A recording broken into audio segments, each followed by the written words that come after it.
Inside a tavern, the talk of the town is all about monsters in human form. One of the men says they call themselves demon soldiers. He then recalls an incident that happened in the city 3 days ago, where 7 mages were brutally taken out by the demon soldiers. His friend gets spooked and asks if these soldiers are really that strong. The older man replies that strong doesn't even begin to cover it, because they have human-level intelligence and magical power even greater than dragons. The young man then questions why such powerful monsters are hunting mages, and according to the rumors, they're looking for something very specific. Suddenly, the scene shifts, and a mage shoves a man while yelling at him. Our hero, Sotel, falls to the ground, completely surprised by the woman's reaction. The mage, Amira, complains that he got a little too handsy for a simple healing spell. Sotel then apologizes for the misunderstanding, but he quickly explains that her wound was complicated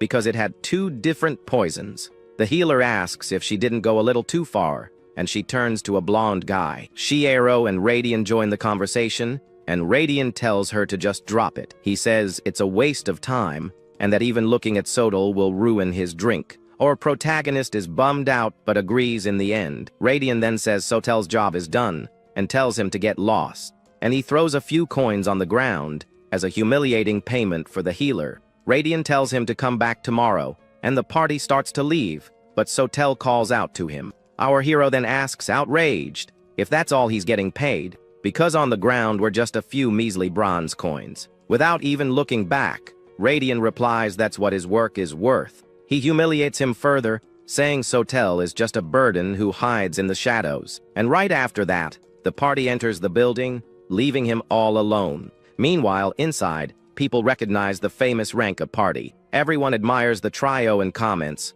that they'll be rank S in no time. Outside, our protagonist stares at the closed door and lets out a sigh.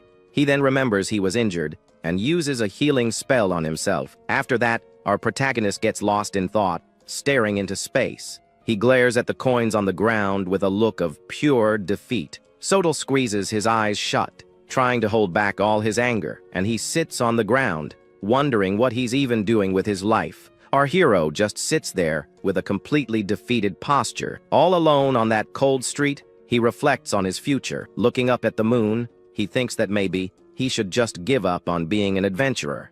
But he quickly ditches the idea, since he has no other skills and no money saved up. Suddenly, he gets up and decides to stop thinking about all this depressing stuff. After all, he decides he's going to go out for a drink, because saving money is just plain sad. While walking peacefully, Sotel is caught off guard by a blast of purple energy. He feels the impact, completely clueless about what's happening. The blow hits him square in the gut, causing considerable damage.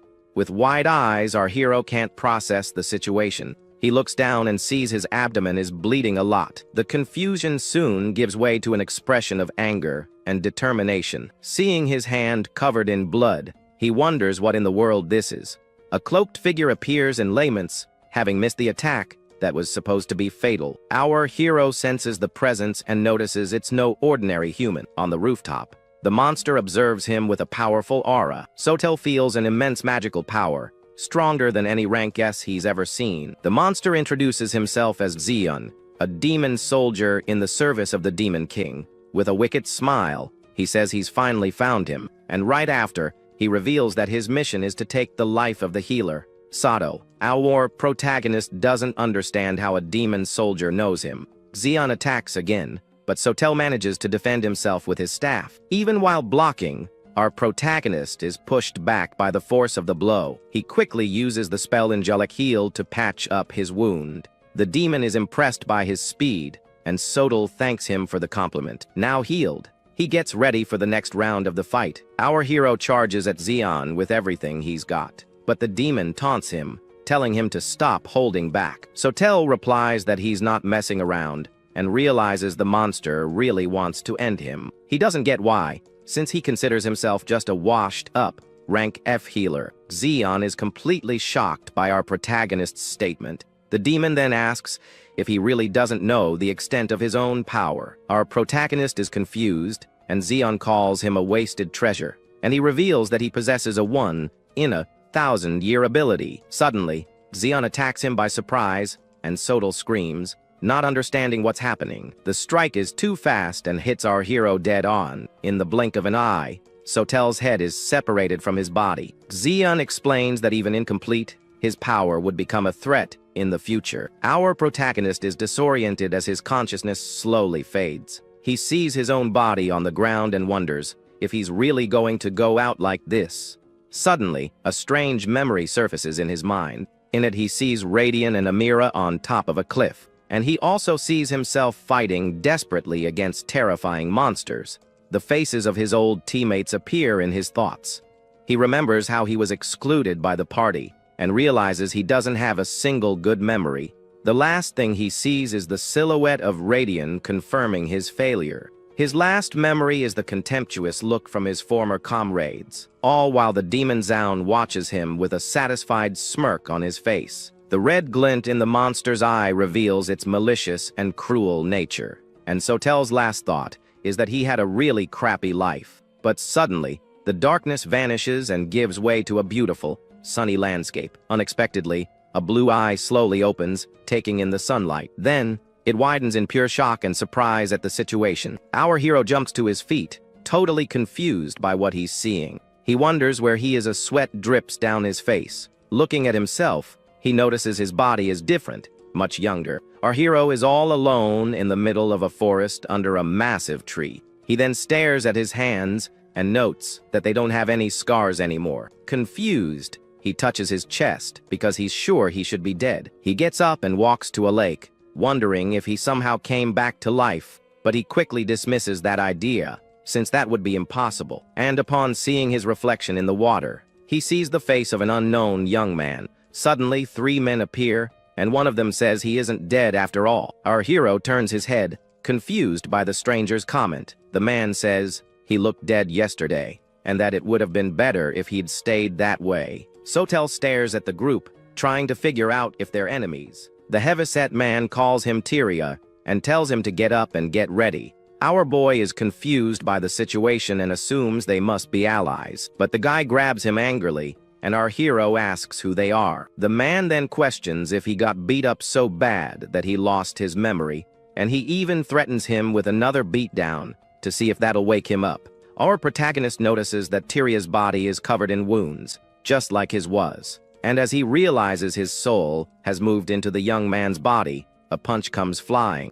But our hero stops the punch with one hand and calls the attacker kid. The man and his friends are totally shocked by the change in attitude because he realizes this isn't the Tyria he was used to pushing around. Suddenly, a green healing aura starts emanating from our hero's hand, and he uses the spell Fairy Heal to mend all his injuries. One of the cronies is surprised and asks when he learned to use healing magic. Our protagonist then replies that he's not the Tyria they knew anymore. The big guy gets ticked off by the response and takes his anger out on a nearby bird, and he yells at our hero not to get cocky just because he got a little stronger. He then threatens to kill him and tells his friends to attack with everything they've got. Our protagonist feels genuinely annoyed for the first time in a long while. He thanks Tyria for the body and prepares to teach these guys a lesson. And then he lunges forward with absurd speed toward the 2 goons. With impressive speed, he grabs the head of the first goon, and with a single, powerful blow, our hero knocks him out instantly. He then turns to the next one and warns him that he's up. The second goon gets furious and yells at him not to underestimate them. But our protagonist dodges the punch with ridiculous ease, and he lands a powerful counter attack right in the brute's stomach. The man is left gasping for air, and our hero comments that the hit wasn't half bad. The leader of the group is shocked, wondering what the heck is going on. Our MC picks up the staff from the ground with the 2 goons already defeated, and with an intimidating glare, he asks if the big guy wants a beating too. The man is completely frozen with fear at the question. He freaks out and starts yelling that just yesterday, Tyria was a useless dead weight. The boss calls him worthless and is outraged by the sudden change. Our hero replies that he's heard the word useless plenty of times in his life. The heavyset guy then grabs a club and charges at him full force. But our protagonist says that as an adventurer, he's already been through hell, and using all his experience, He braces for the enemy's attack. Our boy blocks the club and lands a solid punch right in the big guy's face. He then says that using power without thinking is like a child's tantrum, and with a final apology, he ends the fight by throwing him backward. With the last blow, he says the guy can't even beat a rank F like him, and just like that, all three bullies are down for the count, totally defeated. Our hero then hopes this has cleared up some of Tyria's resentment, but he wonders how such an agile and strong young man was treated so poorly, and if the body belongs to Tyria, how was he able to use his own healing magic? Our protagonist still can't believe he's been given a second life and feels lost. Suddenly, something on the ground catches his attention while he's thinking. Near his foot, he finds a slightly crumpled piece of paper. Upon picking it up, he discovers it's a status examination form. The paper reveals that Tyria was an adventurer and a rank F swordsman. Our hero then decides he'll also take the exam to understand the situation. Besides, he remembers what the demon soldier Xian said about his rare ability. The Adventurers Guild uses a special magical tool for this exam, because ranks are a system that shows an adventurer's aptitude and power. Our hero remembers he hadn't done one of these in years because his skills weren't improving, and Radian would always yell at him for wasting time on useless things like that. He then arrives at the Adventurers Guild to finally take his exam, and right after, he sits down to check the results he just received. Our protagonist starts reading the paper to first see his basic status page, and the sheet shows the name Tyria, but the class and spells belong to Sotel, the healer. The paper also shows that his spell, Prayer to the Gods, is still unusable, but he wonders if this could be the ability the demon soldier mentioned. Then he turns the page and is shocked to see two skills he didn't recognize.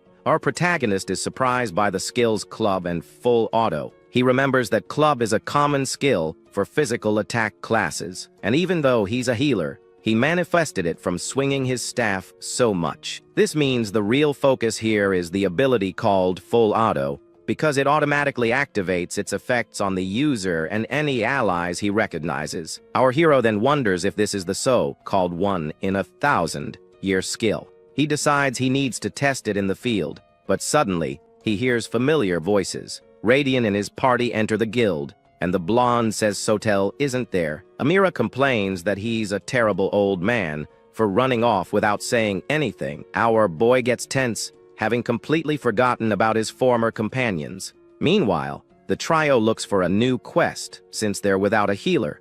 Shiero says it's not their problem, and Radian tells them to just pick a mission already. Suddenly, Radian turns around, annoyed, and asks what the kid wants. He tells our hero to scram, because they're not some circus attraction. Amira then tells Radian to just forget the old man and move on. She adds that he was useless anyway, and left them with this whole mess. Our protagonist just watches the group. Our hero is shocked, because he realizes that no one recognized him. He then turns his attention back to the paper in his hands, still processing everything. The sheet shows the name Tyria, but his healer class and rank F. He thinks about the three guys who are tormenting him when he woke up, and also about the other acquaintances who were at the Adventurers Guild. And finally, he remembers his former teammates. None of them realized he was Sotel, the party's former healer. This makes him think that maybe he can start his life over from scratch. For a long time,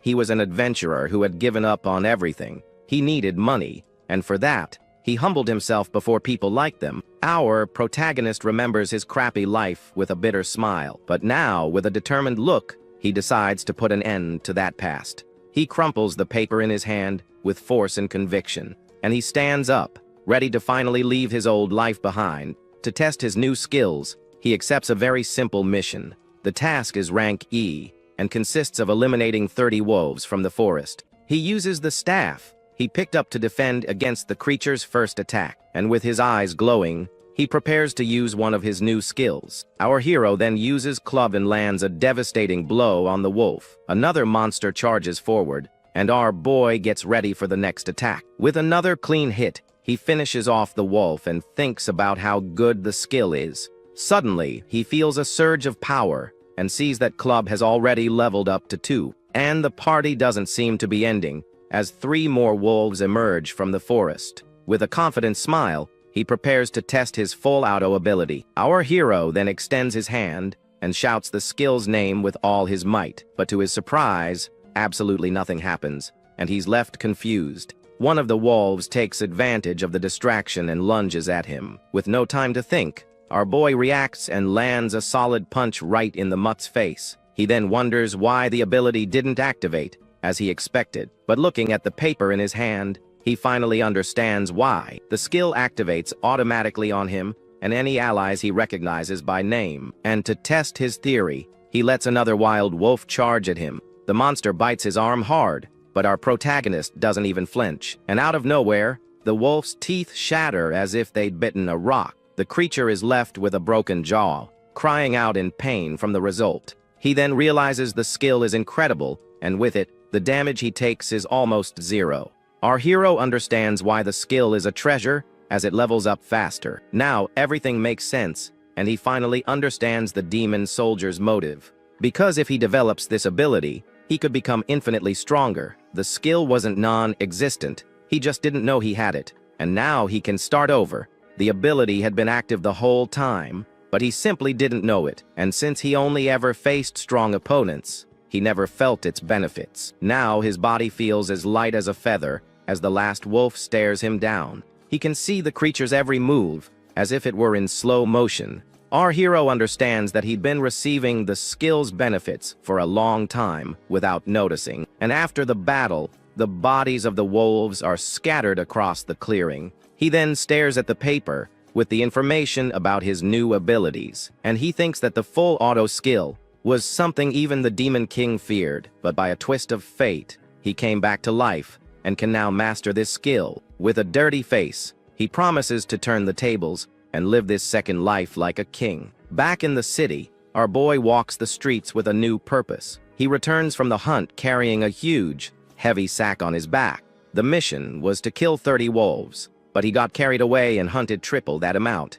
Arriving at the guild, he sees an adventurer trying to flirt with a receptionist. The guy is holding the woman's hand with a very charming attitude.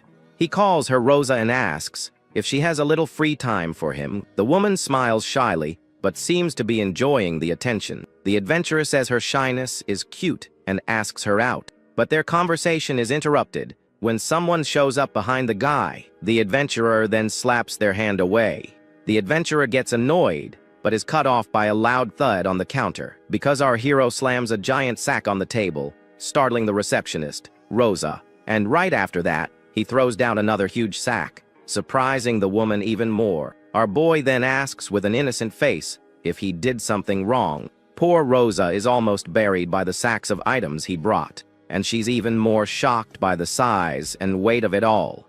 Our protagonist hands over the mission paper and says he's here to turn in the quest. The woman takes the paper and is shocked to read that the mission was for 30 wolves, and her jaw drops even further when she sees the amount of loot he brought back. He then apologizes and says he accidentally hunted a little extra. The adventurer who was watching him is speechless at the scene he just witnessed, because this rookie named Tyria seemed to have an incredible skill. Our hero asks if it's a problem, but Rosa excitedly cuts him off. She congratulates him on completing the mission and is happy with the result, and says that for a healer to bring in so much loot alone is impressive. Our boy feels a bit flustered by the compliment and just says thanks. Rosa says that at this rate, he'll be promoted to rank E or even D in no time. In his past life, he only ever received fake smiles, but now he feels refreshed, and with a smile on his face, he thinks about how being young is a really good thing.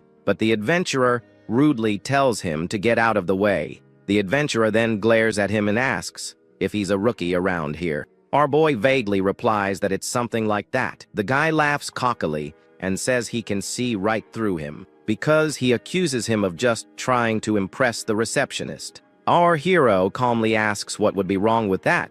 The adventurer then concludes that he just bought all those items somewhere. Our protagonist then questions what he would gain by doing that. The guy replies with a smug look that he's just a weakling, and he even brags, saying he always completes his missions solo. Rosa lets out a very forced laugh at the guy's pathetic display. Our boy finally gets it and realizes the guy has a crush on the woman. The adventurer provokes him to answer the accusation already. Calmly, our hero says he gathered everything with his own strength. The guy doubts it, since the wolves he hunted have resistance to magic. Our protagonist then says that unfortunately, he can't use attack magic, so he simply used his staff to take down all the wolves. The adventurer starts laughing, thinking it's all just a joke. He then says our hero is stronger than he looks, and grabs the sack. Our protagonist realizes there's no point in saying anything more to him. The guy gets annoyed by our hero's look. Our hero then tells him to take it however he wants because they won't be seeing each other again. Angered by our boy's attitude, the adventurer clenches his fist tightly, and he yells for him not to get a big head as he lunges forward with a punch. But suddenly, our protagonist's eye flashes with an intense blue light. The guy lands a solid punch on his face, but the blow has no effect at all, and the result is not good, as the adventurer screams in pain from the impact. He then looks at his hand, not understanding what just happened there. It's completely bruised and bleeding because of the punch. The guy asks what was done to him, and our hero replies, "Nothing."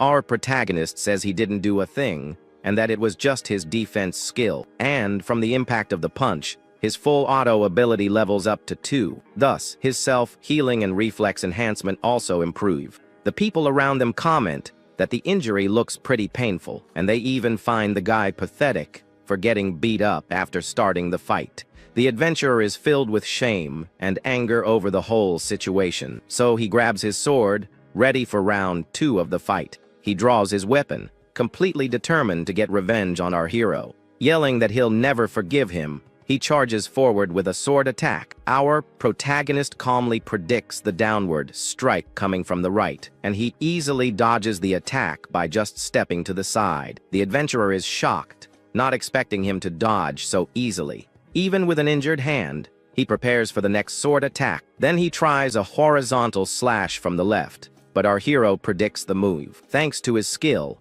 he can read his opponent's every movement. It's as if his brain and muscles were directly linked. The fight continues, and now the two face off on top of a table. The guy gets desperate, because losing to a rookie would be a joke. Completely losing it, he screams that he's going to end our hero's life. Our protagonist then challenges him to see if he can deliver on that promise. With his opponent completely losing it, our hero decides it's time to fight back. So, the adventurer lunges forward with a rage-fueled sword strike, but our protagonist dodges the attack with impressive ease, and the guy calls him a pest. The adventurer's face twists in rage for not being able to land a single hit. He tries a horizontal slash, but our boy ducks and dodges it again. Our protagonist then says the guy is an adventurer too, and gets ready for a counterattack. Seeing the punch coming, the man tries to defend himself with his sword. His eyes go wide with fear as he sees the speed of the incoming attack. Meanwhile, our hero stares him down with a serious look, his eyes glowing blue, and with a cold expression, he says it's nothing personal before striking. The adventurer attempts a desperate strike, but our guy shatters his guard. In a swift move, our protagonist grabs the guy's hand with absurd strength. The man is in complete shock, not believing what's happening. With a single move, our hero flings him away, his sword flying through the air, and to finish it off, he lands a powerful punch right in the adventurer's face. After the fight, our guy is a bit confused by the result of that punch. He looks at the staff he used in the blow and notices something strange. Our protagonist thinks he didn't use much force and wonders if another skill leveled up, but he finds out that's not it and suspects his rank might have gone up. And upon checking his stats, he sees he went from an F rank healer to an E rank. The punch sends the adventurer's mug flying, and it shatters on the floor, splashing booze everywhere. Then, his sword clatters to the ground, and the fight finally comes to an end. The guy's friends are just standing there, jaws dropped, not believing the beatdown he just took. The adventurer is left sitting on the floor, totally defeated, as our hero walks away. Our guy feels a little awkward with all the attention he's getting, so he turns to the fallen guy and asks if he's okay. The man looks up, still in shock from our protagonist's strength. Everyone in the guild, including Tyria and the other adventurers, is impressed by the scene. The loser's face turns red with shame and anger for being so humiliated. He struggles to his feet, still feeling the pain from the hits he took. And without a word, he and his buddies leave the guild with their tails between their legs. Our protagonist just watches their pathetic exit with a smirk. Suddenly, a group of adventurers approaches him with a really friendly attitude. One of them calls him man, and seems super excited about what just happened. The guy congratulates him, saying he's awesome, and that the jerk won't be coming back. He ruffles our hero's hair, who gets flustered and tells him to stop. The adventurer then calls for Tyria, who walks over to the group. The young woman thanks our boy and apologizes for him getting involved in the mess. Our protagonist says it wasn't her fault, while the other guy is still hugging him, but Tyria looks away a bit awkwardly, as if she wants to say something more. Our guy smiles and tells her not to worry, because he just really didn't like that dude. Her reaction leaves Tyria with a surprised look on her face, but then she breaks into a smile and gives him a genuine thank you for the help. After the commotion, our hero says goodbye to the folks at the guild and goes on his way. He then walks alone through the city streets at dusk. He lets out a sigh of relief as he watches the sunset over the bustling city. Our protagonist strolls through the streets, thinking about everything that happened. He reflects that he was attacked, came back to life, and even did a solo mission, all in a single day, and with a slight smile on his face. He thinks about how insane all of it was, but despite all the craziness, he admits he had a lot of fun. He remembers that for decades his skills never improved, and he was a total failure. However, now he reaches his hand out to the sun, feeling this new opportunity. Living a new life in this body might not be such a bad idea after all. And with that in mind, he decides he can head to the city of Baldaria. He remembers the last time he was there was about 3 months ago. And it's not a fond memory, since he was thrown into a monster nest. His old companions pushed him in there just for kicks. Back then, he was full of energy and wanted to eat until he couldn't move. However, with Radian and the others around, he couldn't do what he wanted. He'd end up just eating vegetables while watching them devour all the meat. He remembers Shiero once gave him a piece of meat out of pity, but it gave him such bad indigestion that he got really sick. However, with this new body, he feels like he can eat as much as he wants without any problems.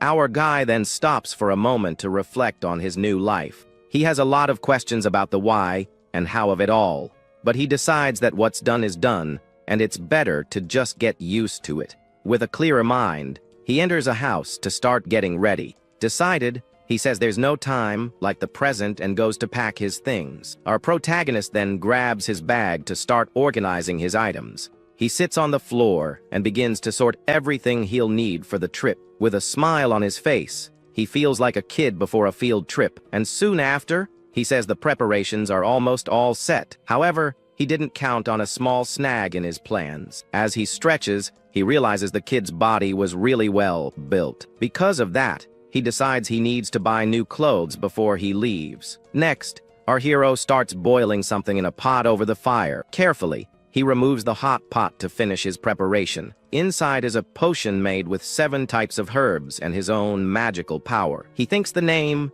Toxic, is a bit over the top and wonders who came up with it. Despite the weird color, he guarantees the potion's effectiveness is the real deal. But suddenly, the front door is busted open with absurd force. Our hero whips around, startled by the noise and the debris flying everywhere, and with a shocked expression, he wonders, what in the world was that? Suddenly, a little white wolf jumps on our hero, catching him by surprise. The little guy knocks him to the ground and stays on top of him, all excited and happy. With its tongue out, the little wolf barks cheerfully at the young man. He's confused and wonders where on earth that puppy came from. Just then, a sinister fog appears out of nowhere, and our boy protects the animal. This fog transforms into a red monster with very sharp claws. The reflection of the fearsome creature appears in the protagonist's eye, leaving him shocked. He's thrown back by the beast's aura and wonders if it's real. The monster stares down the young man, who has no idea who this enemy is. The creature lunges with a swift blow, but our hero manages to dodge just in time. He then complains that problems just keep showing up one after another. The little wolf looks at him with an expression that almost seems worried. Our protagonist gets annoyed and says his day is full of disasters. At that, the little puppy makes a cute sound, as if asking a question. He faces the monster and tells the animal not to worry, because he'll protect it. At that moment, he notices the little wolf has a few scratches on its back, so the healer uses his angel healing magic to treat the wounds. Now fully healed, the little wolf looks much healthier and happier. Our hero gives a slight smile, relieved that he was able to help the little guy. Then he picks it up and decides to end this fight as quickly as possible. The fearsome creature prepares to attack, its red eyes glowing. With that, our hero grips his staff with all his strength, ready for battle. He then strikes the monster's arm with a powerful and precise blow. Even so, the enemy's strength pushes him back along with the little wolf. Our boy becomes thoughtful as he notices something strange about the beast's attack. The shadowy creature advances again, its tentacles ready to strike. Annoyed, he complains that the monster is wrecking his house like it owns the place, and with a shout, he lands a devastating blow right in the middle of the creature. The young man swiftly dodges another of the shadowy foe's attacks. The monster's body dissipates a bit from the staff's impact, but the fog creature quickly regenerates, returning to its original form. With a determined look, our protagonist prepares to continue the fight. He thinks that if he keeps this up, he'll eventually run out of energy. The hero complains that this whole situation is quite problematic as he defends himself, but as he blocks a blow, he feels something odd about the enemy's strength. The monster attacks once more, but our boy manages to defend himself. His eyes focus on the battle as he starts to understand what's going on. A memory of the blow's impact makes him realize the truth about the monster. The creature's attack left a nasty hole in the wooden floor of the house. However, he finds the hole too shallow and wonders if the beast is holding back. He then wonders why the enemy would be restraining itself in this fight. With a face full of anger, our hero continues to defend against the beast's attacks. One of the strikes hits his neck, but the wound vanishes instantly. At that moment, his self-recovery ability activates, healing the damage.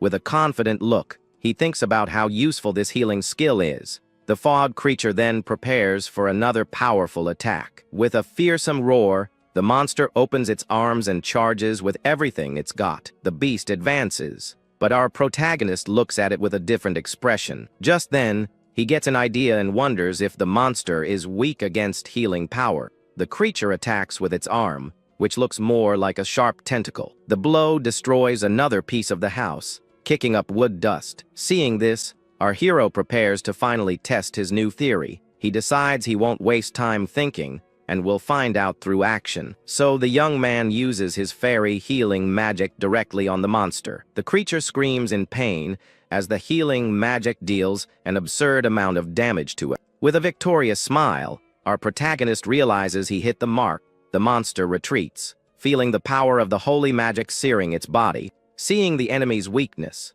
the young man advances with his staff ready to strike. He then starts using his fairy healing repeatedly on the enemy without stopping, and with one last healing blow, he prepares to end the fight for good. He keeps attacking the beast with his healing magic relentlessly. Our hero focuses all his energy into the staff for the final blow. With a determined shout, he says that this will end it once and for all. Then he jumps and uses his angel healing with all his might against the enemy. The monster faces the attack, its red eyes wide with surprise. With the impact of the magic, the creature's body breaks apart into several pieces. And so, the fight comes to an end with our protagonist standing victorious. But he's a little confused, as he sees no trace of the enemy. Our boy then opens the door and looks outside to see if everything is okay. He finds it very strange that the monster didn't leave any remains behind, and he thinks it's the first time in decades he's seen a monster weak to healing. After checking everything, he goes back inside.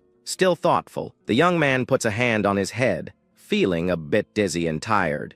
Then he wonders if he might have used too much mana in the fight. But suddenly, he feels a strange sensation coming from the boy's body. His full auto skill levels up, and he finds its growth rate to be way too fast. With that, he wonders if the boy, Tyria, had something special about him. At that moment, he turns and sees the little wolf staring at him intently. The little guy seems to be in a guarded stance, suspicious of what happened. So our hero approaches and tells the animal not to be so defensive. With a calm gesture, he holds out his hand and says that everything is fine now. Unexpectedly, the little wolf lunges forward and swats our hero's hand away. The young man is left completely confused as the animal stares at him seriously. To his surprise, the white wolf speaks and asks if he isn't Tyria.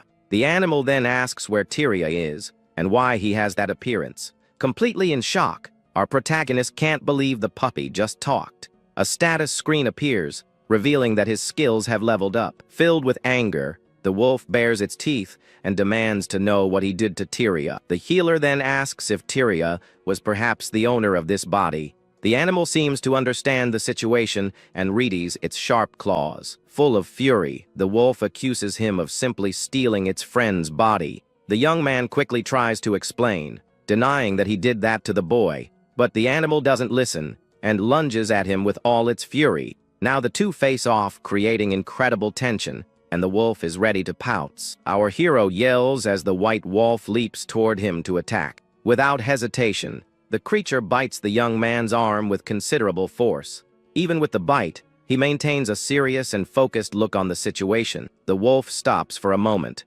looking very confused by the result of its attack. The animal keeps biting his arm, but it doesn't seem to have any effect. The healer then asks what happened all of a sudden. Since the bite didn't hurt, the wolf stops its attack and complains that its stomach hurts. Our hero is confused and wonders if it still had some injury. But in reality, the little guy was just hungry and asking for food. The healer then gives an awkward smile upon understanding the situation. With that, he serves the potion he prepared, and the wolf devours it instantly. The young man watches the animal eat with a very suspicious look. The little wolf is amazed by the taste and says, "It's overflowing with power." Our boy finds that very suspicious, as the animal started speaking more clearly, so he asks if dogs can have that kind of soup. The animal replies that it's not a dog, so there's no problem. The young man keeps staring at the beast with a look of disbelief. He then comments on the wolf's dog-like appearance, which it ignores. Then our hero says, the animal bit him quite a bit earlier. The wolf apologizes and says it didn't realize he was complete. The young man doesn't understand what that means, but the animal says he'll find out soon. With a thoughtful look, he decides to ask the little wolf another question. He then asks why the animal was with Tyria's body. The wolf explains that Tyria was a child chosen for some reason. The creature says it had the mission to care for and protect the boy. Our hero then says it should be panicking because Tyria is already gone. The wolf nods in agreement and says that what he said is true. It then smiles and says that must have been the boy's destiny. Our hero says that Tyria was 18 years old and that what happened is a shame. Therefore, the creature says its mission now is to guide our protagonist. The young man gets a bit tired of hearing that same story again. He then changes the subject and asks what that monster from before was. After all, he had never seen a fog creature that was weak to healing magic. The wolf then replies that, to be honest, it doesn't know much either. It only remembers being suddenly attacked when it went out to look for Tyria. The healer gets stressed out because demons and strange monsters have appeared. The creature then looks at him and asks if he happens to know about the demons. At this, the wolf gets serious and wonders if they've finally started to make their move. The animal stays silent for a while, making our hero very curious. The young man sighs and says that if it's not going to talk, then just forget it. With that, he picks the little wolf up in a very clumsy way. The healer carries it to the door and says it can go home now. He then reveals that he's going to start a journey the next morning. The young man says it's none of its business where he's going, as it's his new life. But the wolf refuses and says it will accompany him on this journey anyway. After all, it says that if it doesn't, it won't be able to face Tyria later. Our hero says he doesn't need a guardian, as he's too old for that. But the wolf insists it needs to stay by his side, especially if the demons have made a move. Then the creature starts to glow and says it's surprisingly useful when it wants to be. Our boy is shocked by the light, and the animal says it hasn't properly introduced itself yet. It reveals itself as Gracia of the Sky Messenger's clan and carries him into the air. Our hero gives a somewhat forced smile at the whole unexpected situation. His blue eye reflects the sky as he flies on the back of the giant creature. With that, the two fly through the skies at high speed, soaring over the entire city.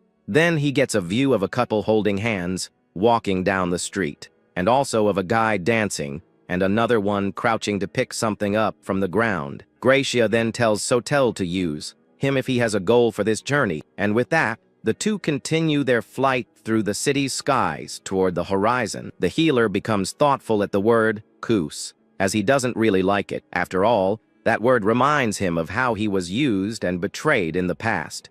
He remembers his old companions and how he was cast aside by them, but he sees it as a contract where he receives benefits in exchange for being watched. The young man thinks that maybe it'll be good to spice up his new life a little. With a smile, he agrees and says he will use him without any reservations. Gracia then asks for their first destination, and our hero replies that it will be Bardalia. The wolf recognizes the city, and the young man says they'll go to Filialka, the city of fairies. Afterward, our hero explains that he likes the figures from that city, and the wolf finds that hobby quite unexpected. The young man agrees with a thoughtful look, but he has other plans in mind. He wants to drink sake and eat some really grazy meat skewers. The healer also wants to enjoy his hobbies to the fullest without any worries. With a smile, he says he wants to get back all this little happiness he lost. Then the two arrive in the city of Bardalia, which is very busy at dusk. Through the streets, many people are walking and enjoying the city's peaceful night. Our hero observes the hustle and bustle and the food stalls with a curious gaze. Gracia comments that the place is very lively and seems excited by the view. The young man agrees and says the energy here is different from where he used to live, and that's why he wanted to stop by Tyria's house to get some new clothes. But the creature says their time is limited and they can't waste it. The wolf suggests he use fur like it does, and the young man replies that he's unfortunately human. The creature then looks at him with a smile and asks why he's so grumpy. Just then, they arrive at a shop, and Gracia asks if this is where he wanted to go. The young man then opens the door and enters the establishment to do his shopping, but to his surprise, the place is dark, and he sees only one woman inside. The lady apologizes and informs him that the shop is temporarily closed for the day. Our hero is a bit surprised and disappointed by the unexpected news. With a sigh, he just nods and prepares to leave the place. The lady apologizes and says the shop won't be opening for a long time. Our hero is confused by the news and doesn't understand the reason for the closure. She then explains that the truth is they can no longer go to the animal pasture. That was a peaceful place where the creatures grazed freely, but now a dragon has settled in a cave right in the middle of the path. The young man is completely shocked and asks if she really said a dragon. The woman just confirms with a nod, her expression very sad and disheartened. With that, the two say their goodbyes and leave the shop without getting what they wanted. Gracia comments that not only was it a dragon, but it was also a rare variant. The creature says our hero is unlucky to be stopped right at the start of his journey. The young man then clenches his fist tightly, showing his determination. With a confident look, he says that's why he's thinking of taking down the dragon. The wolf is shocked by the idea and asks if he's gone crazy. After all, even a normal dragon requires an A-rank party or higher to fight. But the healer shouts that it's human nature to want to take on impossible challenges. The creature looks at the young man with an expression of disbelief at his craziness. Gracia then asks if he has any chance of winning that fight. The young man says the dragon's specialty is poison, and that it's compatible with his healing, but he admits that its method of attack is still a big problem in the fight.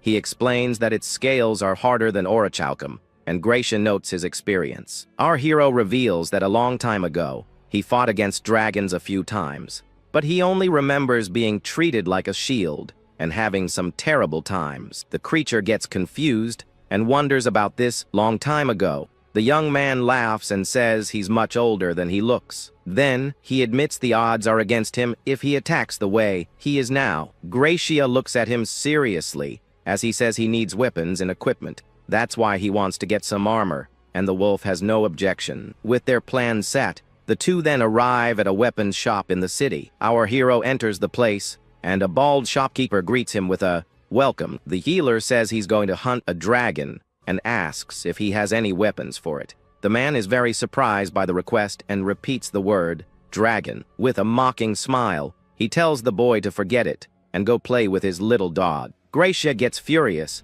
but our hero calms him down and apologizes for his temper. The young man then tells him not to worry, as he has plenty of money. With that, he throws a heavy bag full of coins onto the counter. The shopkeeper stares at the bag of money with an expression of pure surprise. Then he opens the bag carefully, while the little wolf watches him angrily. The bald man is completely shocked to see the amount of money in there. To his surprise, the bag was packed with dozens of gold coins. In disbelief, he picks up one of the coins to make sure it's real. The gold coin shines brightly in the shopkeeper's hand, much to our hero's surprise. With that, his attitude changes, and he says the young man should have said so sooner. The man quickly recommends a staff made from a spirit tree over 100 years old. Our boy laughs and thinks it was a great idea to hunt monsters. The shopkeeper continues showing off various other pieces of equipment with a big smile, but the young man's gaze focuses on something,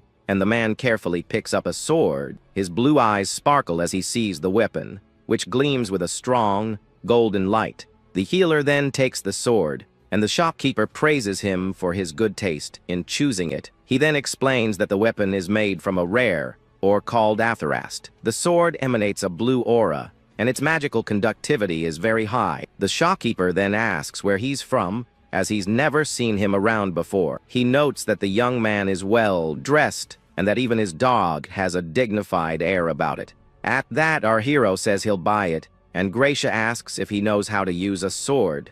The young man replies that, to tell the truth, he's never held a weapon like that before. He remembers that swords were Radiant's specialty, but he thinks it looks really cool. Seeing that, Gracia says it's his money, and he can do what he wants with it. The healer then leaves the shop, all excited with his new sword on his back. After that, the two head to the forest, where the dragon is hiding. Upon arriving, they find a cave with pools of poison everywhere. The poison is stronger than the rumors said, and a green aura protects his feet. A green healing aura surrounds the white creature, preparing it for battle. With the skill active, the healing effect is constant, and he asks if the wolf is nervous. But the young man replies that he's not nervous at all. In fact, he's very excited. Gracia then says that's great, because it has high expectations for the battle. With everything ready, the hero turns and, along with his partner, enters the dark cave. The creature stares into the darkness, thinking about the power they had sought for so long. After all, that is the true nature of the legendary skill that appears once every 1,000 years, and with the dragon hunt,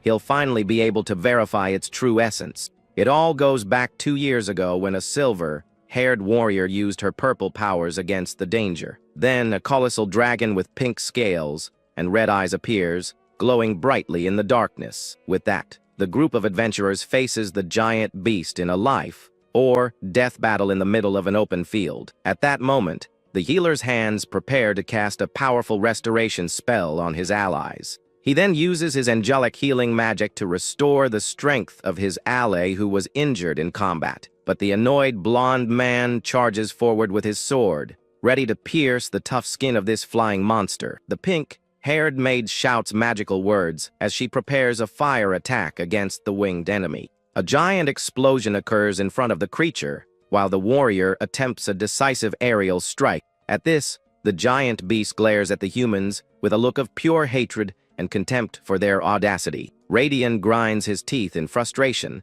realizing his physical attacks are having no effect on the beast. The swordsman then complains that at this rate, they'll all be exhausted before they even win the fight. At that moment, the sorceress with glasses orders an immediate retreat for the group to save their lives. The trio's leader looks surprised, realizing he can't defeat the monster alone in his current state. With that, he takes a firm step back as he plans a very cowardly move against his teammate.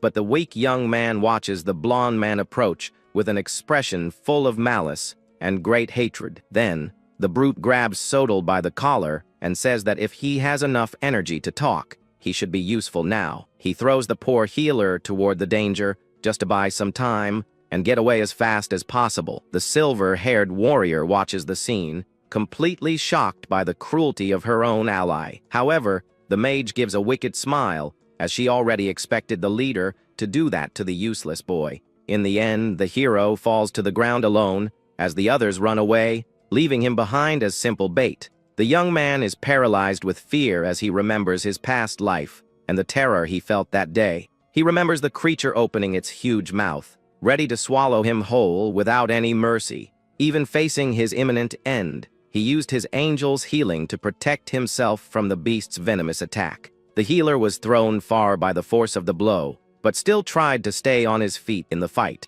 Desperate, he drank several fairy healing potions to avoid being defeated by the giant creature. Back in the present, our hero and his furry partner face the entrance of the enemy's dark cave. He remembers that he was so injured back then that he could barely sleep, and that he's been through worse. Gracia asks if he's really going in, and the wolf says he won't repeat the mistake he made with Tyria. Our protagonist understands his new teammate's determination and agrees in silence. With that, the two enter the dangerous cave, which is filled with pools of purple poison everywhere. The poison bubbles on the ground while more drops fall from the ceiling, making the environment quite deadly. The young man warns that breathing is getting difficult, and that even the dragon's breath can be dangerous. The white creature gets scared and complains that he should have warned him about this long before they went in. Our hero smiles and tells the wolf not to worry, because the full auto skill affects him too. He then understands that the ability activates on its own for him, and any allies he recognizes by name. Gracia gets super excited by the news, and says he's counting on the healer's power. The pair then advances deeper into the sinister cave, surrounded by a very intimidating purple aura. They walk carefully through the place, preparing for their encounter with the giant monster that lives there. Suddenly, the animal stares at something ahead with an expression of pure panic and great fear. Our boy senses the imminent danger and yells for his partner to watch out for the surprise attack. With that, the protagonist acts fast and shoves Gracia away while defending against the dragon's tail attack.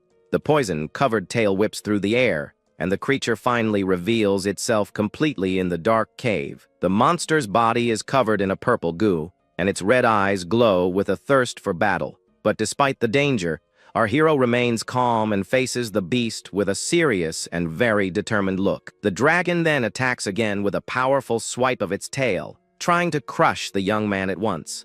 The impact of the attack kicks up a cloud of dust and poison that hits our protagonist head on. With that, the poison splatters everywhere, and even with protection, the young man feels the pain of the corrosive attack. He then realizes that his auto heal alone won't be enough to withstand the power of that poison. So, he uses his fairy healing, creating a green energy barrier to protect himself from the damage. He is surprised by the spell's power, and realizes his new weapon is better than he imagined. The beast roars furiously while our boy compliments the enemy's power without showing any fear. With a confident look, he grips the handle of his new sword, preparing to finally counter-attack. He then says that if the dragon thinks this will stop him, it's mistaken, because he won't lose his second chance. The monster charges with all its might, ready to finish off the adventurer who challenged it. Gracia panics because the young man has never used a sword and has no idea what he plans to do with it. Then,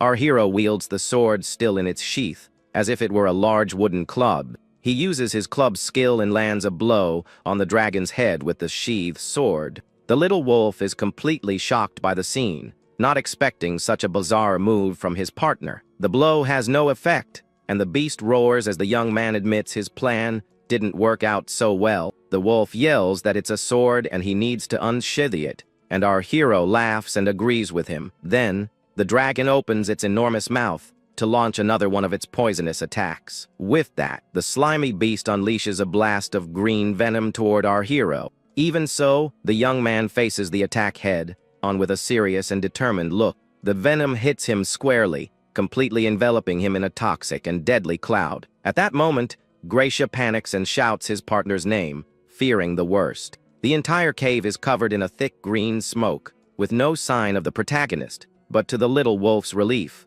the smoke begins to clear, revealing the young man's silhouette. He then emerges with his sword unsheathed and glowing, saying that was a close one. The wolf is shocked, wondering if he nullified the poison with healing magic on reflex. Our hero realizes his casting speed is off the charts and becomes thoughtful. The blade of his new sword shines with an intense blue light, absorbing his magical energy. He then understands that the sheath melted, but the blade absorbs his healing and is incredible. Gracia runs to him to see if he's okay, and the healer confirms that he's great. Without giving them time to rest, the monster lunges with its sharp claws for the next strike. With that, our hero prepares for the counterattack, swinging his sword with all his might. He tells the creature to calm down, because it's being very loud and restless. Then the young man charges forward with his blue, glowing sword, ready to slice the giant monster. A dark, muscular figure appears as the manifestation of his newfound power. Now, with his face hidden, he prepares to show the extent of his abilities. With a confident smile, he gets ready to use the full power of his new magic sword. Suddenly, our hero wonders what that strange sensation he's feeling is. With that, he charges forward with his sword in a swift and precise movement against the enemy. He then realizes his body is moving on its own, as if it remembers how to fight. In the blink of an eye, he cuts off the dragon's arm with absurd ease. The young man then pierces the beast once more, as if acting on pure instinct. His eye glows blue, as he says he's seen that move before in the fight. His sword glows intensely as he prepares for the next attack. The monster roars in pain, feeling the deep cut the young man just made. Even with the serious injury, the slimy creature doesn't give up and remains standing. Our hero faces the wounded dragon calmly and with a very serious look. He then closes his eyes and seems to finally understand what is happening. With that, he realizes that Tyria's will still remains in that body. He remembers that Tyria was an F-rank swordsman and that his body has memories. Now he understands the feeling he had, because it was the boy's will to fight. The healer then calls out to Tyria and says they will fight together from now on. The dragon glares at the young man with its red eyes full of anger and hatred. Now, the two prepare for the final showdown that will decide the fate of that fight. Our protagonist's eyes and his sword glow with an intense, blue light. The giant beast roars in pain and frustration as it reaches its limit. But suddenly, the monster makes an unexpected move and surprises the young man. With that, the giant beast charges furiously toward the two with its wings spread. But the little wolf seems to have a very bold and sneaky plan in mind. Suddenly, the dragon turns and tries to escape by flying far away from the battle. Gracia then bites the monster's tail and is carried along in its escape. The creature flies out of the cave at high speed with the hero's partner. It soars into the open sky, while our protagonist watches everything from the ground. The monster continues its desperate escape through the skies of that region. The wolf gets furious because the dragon is treating him like a simple animal. He then uses the barrel on his back to force open the enemy's mouth. Baring its teeth, the white creature shows that it's not messing around. With that, the giant beast lets go of the little wolf, who falls toward the ground. Our hero watches everything from below, not knowing what to do in that situation. Gracia then shouts his partner's name, asking for quick help. He calls him to battle and tells him they should go all out against the creature. Our protagonist then mounts his partner in mid-air with a perfect jump. Now together, they will show that the sky doesn't just belong to the dragon. The young man laughs and uses his healing on the wolf, who hates being called a dog. Gracia reveals himself to be a sky farer and charges ahead at full speed. The duo flies, and the healer attacks the winged monster with an aerial strike. He says that next time, they should take it a little easier. Our hero shouts that he'll want to hear the full story about the sky farers later. With that, he dives toward the dragon, ready to deliver the final blow to the creature. His sword glows intensely as he prepares to pierce the monster's thick scales. Then, the sharp blade pierces the giant beast's flesh, releasing a powerful purple energy. He holds on tight to the sword as the dragon's body begins to fall toward the ground.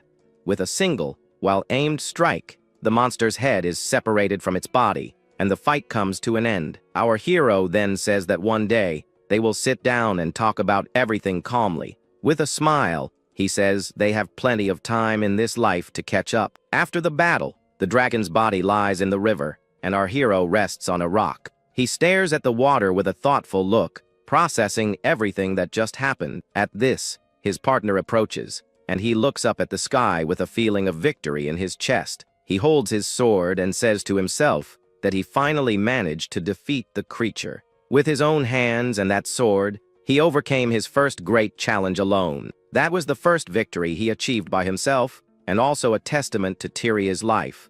The young man who passed away beside him is still etched into that body in his memories. With this in mind, he grips the sword's hilt with strength and determination. Our protagonist then says he needs to value this new chance and the boy's memory. He is no longer a burden or a dead weight, because now he has managed to defeat a dragon on his own. Gracia then asks if they are leaving already, and our hero confirms with a serious look. He says that from now on, he will keep growing to clear away his regrets and Tyria's. With the victory, his full auto skill levels up, improving all of his stats at once. At this, his partner Gracia looks at him, satisfied with the outcome of the fight. The young man still feels Tyria's presence by his side, as if they were connected by the battle. The wolf then calls his old friend's name, with a tone of regret in his voice.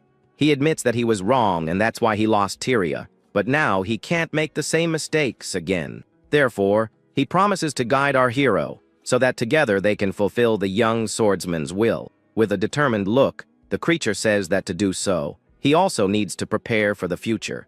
The scene then changes to the city of Baldaria, where night falls peacefully over the houses. From above, a mysterious cloaked figure observes the city with a very sinister blue crystal ball. In the sphere, he sees the image of our hero and his partner after their victory against the dragon. The strange being says that for a human, the young man is quite impressive, but still not enough. With a single gesture, he shatters the crystal sphere into many pieces very coldly. The figure then sits on a rooftop, observing the city with a malevolent gaze. He reveals his red eyes and a sinister smile, saying the young man has annoyed him. Meanwhile, the night continues peacefully in the city, with stars shining in the purple sky. The scene changes again, and now we see the sign of a bustling tavern full of people. Inside, our hero and his partner are sitting at a table, enjoying the place. The shop lady thanks them for defeating the dragon and saving her business. The young man is eating peacefully when he notices his partner is also eating at the table. He then tells the lady not to worry, as he did it simply because he wanted to. In the tavern, the owner thanks the young man and the white wolf for accepting the job so kindly. She mentions that the dragon has been defeated and the local livestock survived, despite losing a lot of weight. With a sigh, the woman confesses she was ready to close the restaurant because no one would accept her quest before. The young adventurer continues eating and comments that it would be a huge waste to close a place as good as this one. The owner then thanks him from the bottom of her heart and looks at the hero with a great sense of gratitude. But she soon asks them to come back in the future because they haven't seen everything the establishment has to offer. Smiling, the dark-haired man replies that he will definitely be back, as he's eager to try more of the house specials. The atmosphere in the place is very friendly as other customers enjoy a relaxing evening in the quiet village. At that moment, the young man devours another piece of meat and realizes his appetite seems to have no end. He reflects that being young is truly the best thing in the world as he hears his furry partner call him loudly. With that, the white animal is delighted with the roasted meat and hastily asks for more food at the table. But the protagonist hands over another plate and warns the little wolf not to overdo it during their dinner. The inn remains very lively as the travelers finish their meal to soon continue on their journey across the world. Shortly after, the pair departs on their mount and crosses the fields under the moonlight, passing by a calm river. The healer asks if their next destination is indeed the fairy city called Filialka to see a famous major event. It's a magic performance where a dancer performs incredible moves in the middle of a packed arena. But the furry beast questions the point of watching magic tricks that serve no useful purpose. With a smile, the hero tells him not to say that, because he'll surely end up liking it when he sees it up close. Suddenly, a sharp spear flies through the air at high speed, passing very close to the two friends' faces. At that moment, the young man and his companion have a look of pure shock, as they realize they are under a surprise attack. At that moment, we see a blonde archer in the middle of the dark forest, who seems to be watching the path carefully. Then, the girl appears in front of the dark-haired man and his wolf, and the mood gets a little awkward between them. But she quickly starts apologizing desperately for almost hitting them with her deadly attack. With that, the young woman shows she is very embarrassed and worried about what she just did by accident. At that moment, she bows deeply and repeats several times that she is very sorry for the scare she gave them. The protagonist then tells her to relax and not worry about what happened, as everything is fine. With a calmer look, the blonde girl thanks him and comments that she almost became a criminal on her very first day. He then makes a slightly awkward face upon hearing the new adventurer's confession, who seems to be quite clumsy. At this, the young woman looks at her own calloused hands as she holds her wooden bow with a certain amount of force and pain. But the hero notices that her fingers are bleeding from the excessive effort during her training today. The young man then asks if she has something important to do so quickly in her injured state. Surprised, the archer stares at the young man, not quite knowing what to say to his unexpected concern. Even so, she tries to hide the pain and says she needs to leave soon to not waste her time. At that moment, the dark-haired man observes her with a very serious look and realizes there's something wrong with this girl. This reminds him of himself, of the hard life he used to live, and he still sees himself in her. So, before she could walk away, the adventurer asks her to wait a second, quickly getting her attention. At this, he takes the young woman's injured hand and examines the deep cuts caused by the bowstring she uses. The healer then uses his fairy magic, creating a bright green light that envelopes her entire injured palm. The magical energy starts working instantly, closing all the wounds and relieving the poor blonde's fatigue. Finally, the girl is shocked to see that her hands have been healed so quickly and effectively by the young man. With that, the young man says she's pushing herself too hard and that the fear of not seeing results can be terrible. He remembers his past and warns that forcing things with willpower can break both body and mind. The archer listens intently as the hero asks if she thinks she can achieve anything in that state of exhaustion. At this, the young woman agrees and realizes he's right about the excessive training she was doing. The protagonist then says that after a good rest, she might be able to shoot even better with her bow. He smiles and says he's heading to Filialka and asks if she lives in that city since she was training there. With a gentle look, the young man asks if he can accompany her for a while on her way back home. The young woman is a bit surprised by the unexpected invitation, but doesn't seem to reject the idea of having company. With a smile, she accepts and thanks him very much for the kindness of the new friend she just met in the forest. But suddenly, the young man is shocked to learn that the Lumina figure event he wanted to see so badly has been cancelled. He then asks the girl if that sad news is really true, as he can't believe what he just heard. Lucia confirms and explains that the fairy princess Maris can no longer perform for some unknown reason. She comments that the young man is very unlucky, as it seems nothing has been going right for him on his journey lately. The blonde girl then pets Gracia's head and says that even the little doggy was looking forward to the show. Seeing this, the hero realizes that other people can't hear the voice of his talking furry partner. With that, Lucia asks if Sotel is a big fan of the Lumina figure performances to be so upset. He confirms excitedly and praises the magical techniques and delicate body movements of the show. At this, we see an image of the dancers performing with their purple dresses on a bright and magical stage. The young man then says with a smile that those performances are a true form of complete and beautiful art. He finishes by saying that in a way, the Lumina figure is a source of hope for him, and the blonde girl is surprised. He explains that some Lumina performers gave up on fighting, and he feels a connection to them. The young man remembers that even healers need attack magic to level up in the guild, but no matter how much he trained, he could never learn any offensive spells to defend himself. The blonde girl is confused by the young man's story and doesn't quite understand what he means. But seeing the performers on stage gives him courage and seems to save his old self from the darkness. With a smile, Lucia says that he says things that don't match his apparent age. She then reminds him of his own words about not needing to rush to get things done. The dark-haired man smiles and agrees that she's right about the advice he himself gave earlier. He then changes the subject and asks why the dancer Maris can no longer perform at the event. The protagonist has a serious expression as he awaits the answer from his new companion. With a sad look, the archer reveals that the truth is Maris is sick with something serious. It's an illness that can't be cured with common remedies and requires material from a special monster. That's why the young woman clenches her fist and says she's trying so hard because of her sick friend. The young man then understands everything and asks if she was training with her bow and arrow for that reason. She confirms with a smile, saying she knows it's impossible, but that it's something she has to try. With a determined look, the blonde girl reveals that the girl is her one and only true best friend. The healer then smiles with his eyes closed and says that the blonde is very strong for doing this. With that, he asks what exactly is the material needed to create the cure for the illness.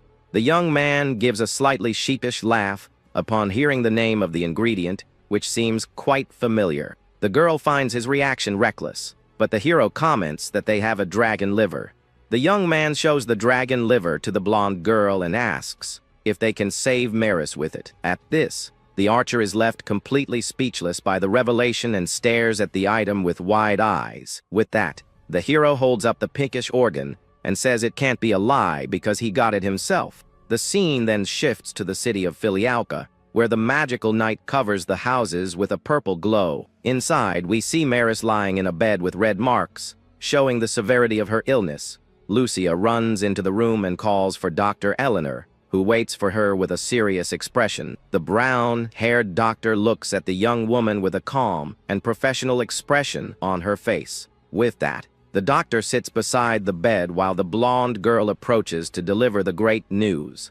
Crying with happiness, Lucia shows the dragon liver she obtained for her friend's cure. From the doorway, the protagonist watches the whole scene in silence with a very calm expression on his face. The woman in white then looks at the item with a very suspicious surprise in her eyes. The healer continues to observe the interaction between the two with a serious and very wary look. At that moment, he asks if that is really enough to cure the girl in the bed. The doctor then hugs Lucia and says that this is wonderful for the patient's treatment. The young man watches the scene from afar as the blonde girl cries, with relief on the older woman's shoulder. But our hero is confused by the situation and wonders what is really happening there. The doctor then gives a strange and mysterious look that makes the atmosphere in the room very tense. With tears in her eyes, the archer asks if this means her friend will finally be saved. The woman confirms that she will save her, and Lucia celebrates the news she had been waiting so long to hear. Eleanor then looks at the young man and asks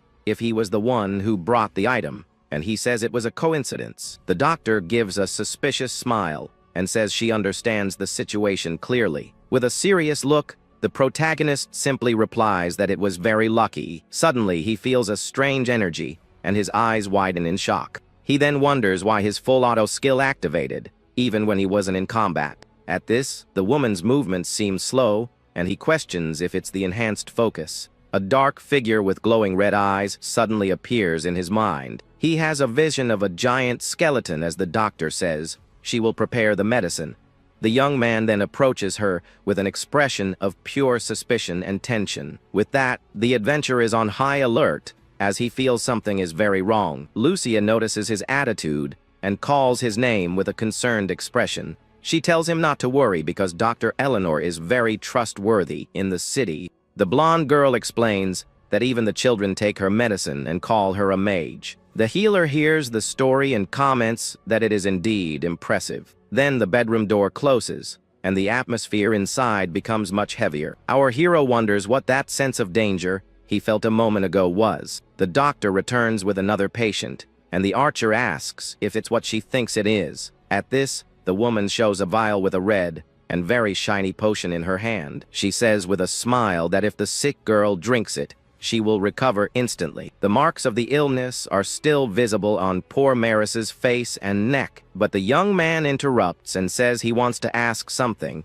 just for educational purposes. With a serious look, the protagonist asks what the ingredients of that suspicious medicine are. The doctor gives a smile and says she will list some of the components of the magic potion. At this, she mentions dragon liver and other items as she prepares to give the liquid.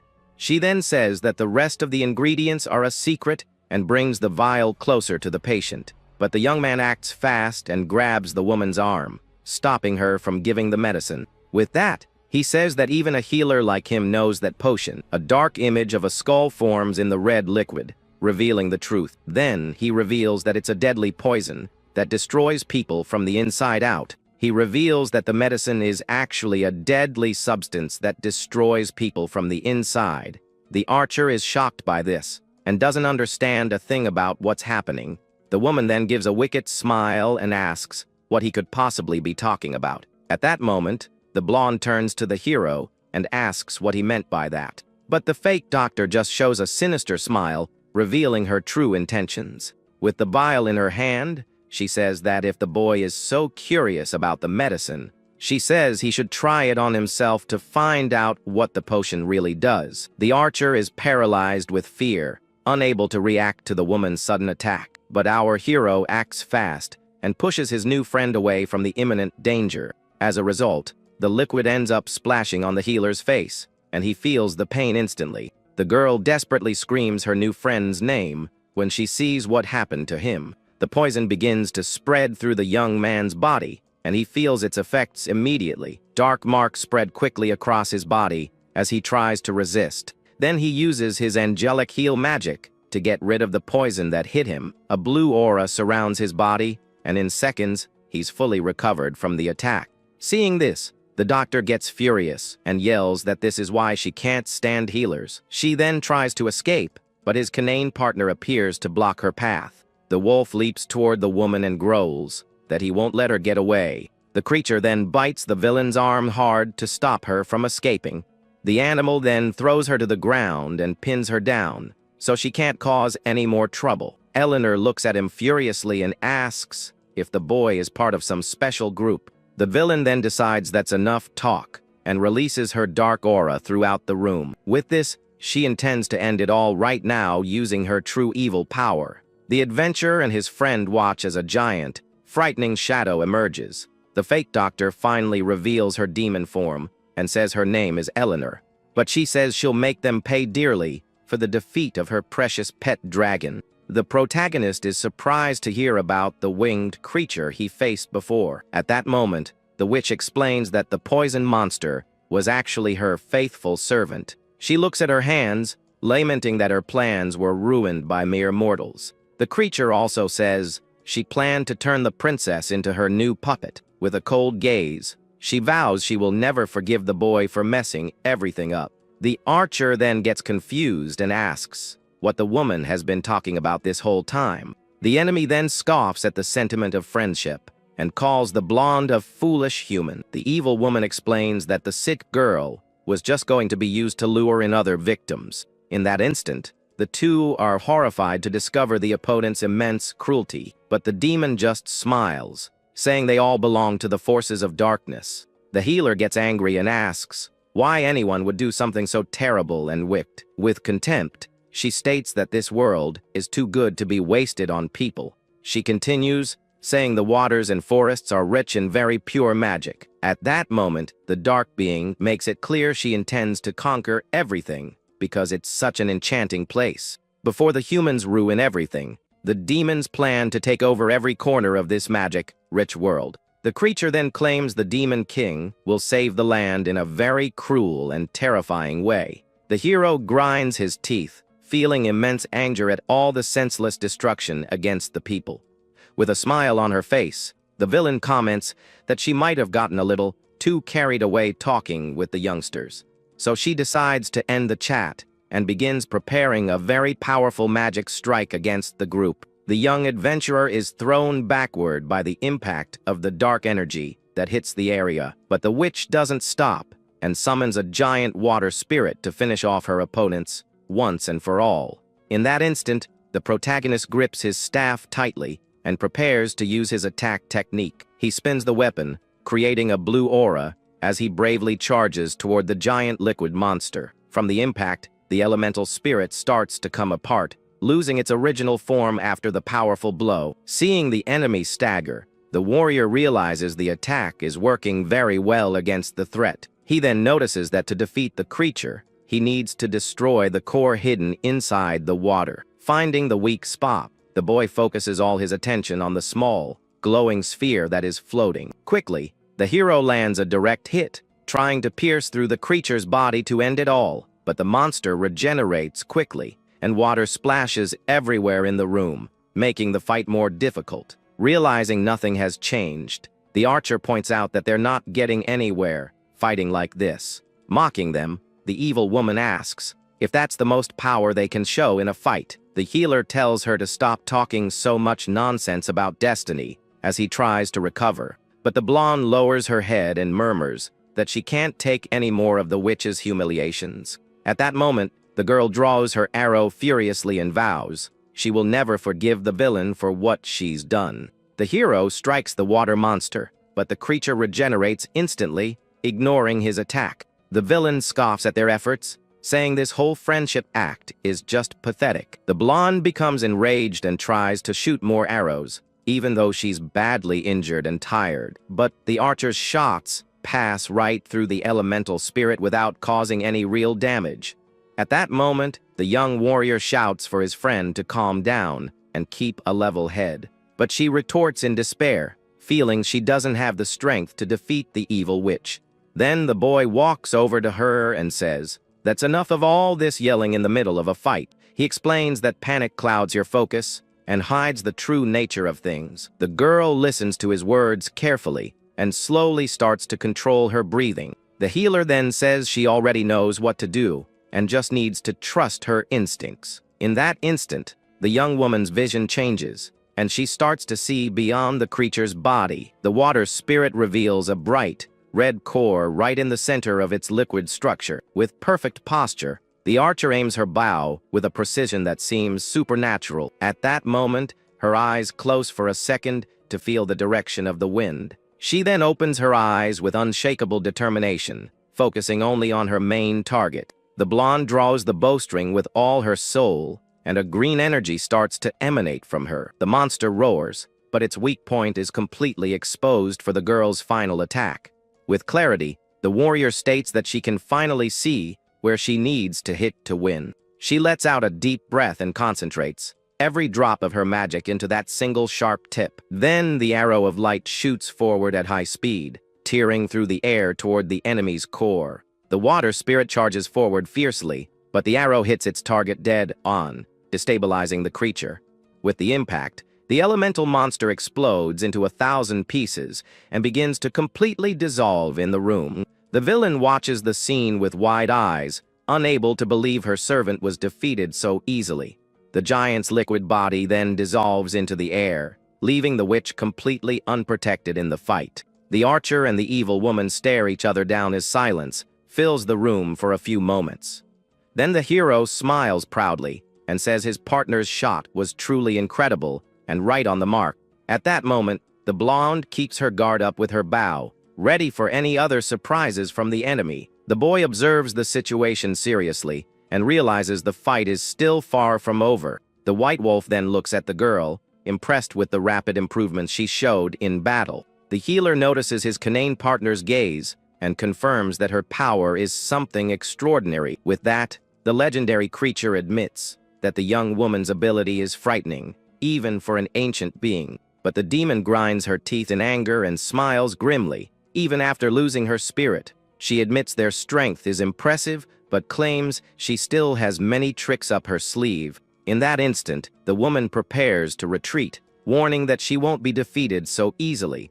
The warrior then gets into position to prevent the opponent's escape, holding his weapon tightly, but the witch nimbly jumps back and starts to distance herself from the young adventurers in the room. With a swift movement, she crosses her arms and activates a purple magic circle to protect herself from an attack. The evil woman conjures a dark cloud and escapes through the ceiling while mocking everyone there. The canine yells that she's getting away and calls for the boy to get on his back so they can start the chase. At that moment, the protagonist's face shows surprise as he notices something strange happening. He then realizes that if the villain escapes now, the young Maris will be lost forever. At that moment, the boy explains that to save the princess, he needs to take the core from the witch herself. The archer then grabs the wolf's tail tightly, asking the group to wait a second before leaving, but the blonde begs to go with them.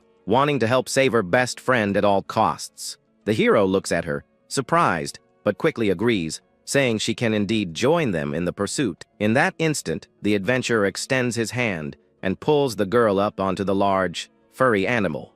The group then finally sets off, riding the canine, who makes a face like he's not enjoying this at all. But they press on, crossing through the dense forest as night falls over the entire village.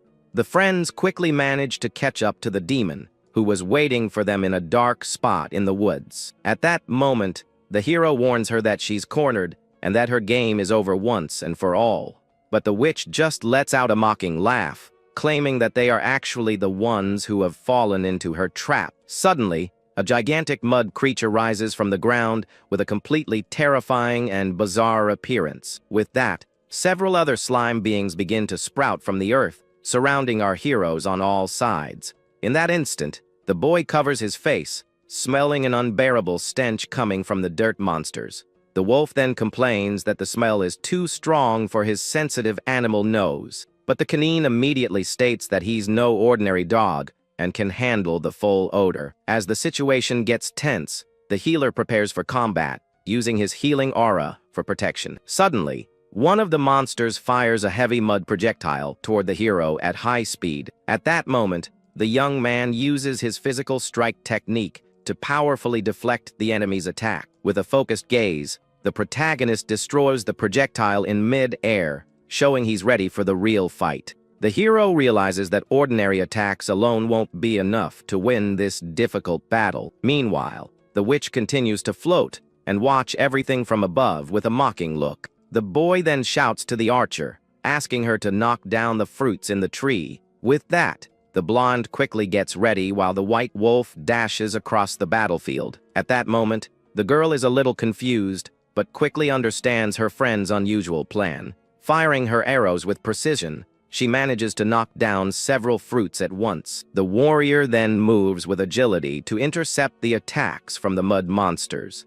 Leaping into the air, the young adventurer prepares to perform a very risky and fast maneuver. His canine partner watches the scene closely, sensing that something very important is about to happen. The hero quickly grabs the items that fell and crushes them with all his physical strength. He then praises his partner's work, saying she did everything exactly as planned. In that instant, the boy mixes the ingredients in a vial, creating a powerful, improvised potion. The protagonist then charges forward with total determination, feeling the power flow through his entire body. Suddenly, he unleashes a powerful strike against a huge dirt projectile coming his way. The large sphere of mud gets closer. The enemy's attack tears through the air as the healer prepares his final counter-attack. Using his magic sword, he slices the mass of sludge in half with a firm and very swift motion. At that moment, the threat splits into two parts, falling to the ground completely harmlessly. The archer is amazed by the scene, but soon wonders what will come next in this fight. The white wolf makes a funny face, noticing that his new master's strength is truly surreal. The hero explains that the potion he made is a very powerful and useful hardening agent. The boy then tells the wolf he'll have to put up with the stench, since he's not an ordinary dog. With that, the canine growls in anger, but accepts the mission as the adventurer gets ready for action. The warrior then spreads the liquid on his sword and leaps into the air to execute his final plan. Suddenly, the young man throws the barrel into the lake, causing the contents to spread throughout the still water. The blonde smells the horrible odor and complains about the stench, while trying to stay on her feet in the fight. The arrow with the special liquid cuts through the air, leaving a trail of energy that instantly solidifies the ground. The white wolf gets sick from the smell and ends up fainting, lying in the mud that formed on the ground. At that moment, the dirt monsters begin to harden and turn into stone statues. The archer is confused and asks why the ground suddenly became hard without any explanation. The demon then appears with a malicious smile and asks if the group is ready to give up yet, but the healer realizes the stench is too much for his friend's sense of smell and needs to come up with another plan. In that instant, the blonde asks if the boy has any strategy in mind to defeat the witch. The hero takes a look at the situation and quickly understands what needs to be done to end it. He whispers in his friend's ear, telling her an important secret for their victory in the battle. The young man then states that the monsters are just clones, and that the villain's real body is hidden. He continues to explain that the real enemy must be camouflaged somewhere nearby. The demon's eyes go wide as she realizes her illusion trick has been discovered by the warrior. The archer is surprised but quickly understands she needs to find the real opponent. The girl then touches her forehead and concentrates to activate a new, powerful eye ability. The archer explains she can use an appraisal spell to find the hidden enemy. The hero is very surprised to hear that the girl possesses such a rare ability. She then begins to channel her mana, while the witch watches with a malevolent glare. The demon shouts that she won't let anyone interfere with her plans for a second time. In that instant, a wave of dark energy is fired at the blonde to interrupt her. But the girl remains completely focused on her forehead, ignoring the danger coming her way. The canine partner then leaps quickly to protect his friend from the deadly attack. With that, the warrior loses her balance and ends up falling off the large white animal's back. But she quickly recovers and gets back into her fighting position, mounting the wolf again. The villain becomes furious and tells the adventurers to stop moving around so much on the battlefield. Meanwhile, the protagonist expertly uses his staff to deflect the mud projectiles. At that moment, the archer continues to concentrate. Even while feeling the pressure of the battle, she presses her head as she tries to stabilize her special vision magic. The wolf asks if the girl isn't finished yet, as the situation is getting quite dangerous. The girl then apologizes, saying her casting speed is very slow. Suddenly, the magic works and reveals information about all the beings in the area. The hero focuses his blue eyes and notices the magic web is mapping every living thing there. He dodges a swift attack while waiting for the signal from his new combat ally. The spell then marks the real Eleanor among the many bizarre mud clones. The young woman is shocked, as she has never seen her own ability work so well before. The blonde activates her appraisal magic to expose the exact location where the real enemy is hiding. A green aura then surrounds her body as she realizes this power is coming from her healer friend. The protagonist is surprised to see the intense glow emanating from his ally at that very moment. With her enhanced vision, she finally locates the central core hidden in the middle of all the mud. Sensing the danger, the demon screams that she will not allow them to interfere with her evil plans. But the boy acts quickly, launching himself through the obstacles to clear a path for the final attack. He then leaps into the air, aiming directly for the weak spot the archer just revealed to everyone. Using his physical technique, the warrior delivers a crushing blow against the monster's glowing crystal. With the direct hit, the core shatters, and the entire mud structure begins to crumble instantly.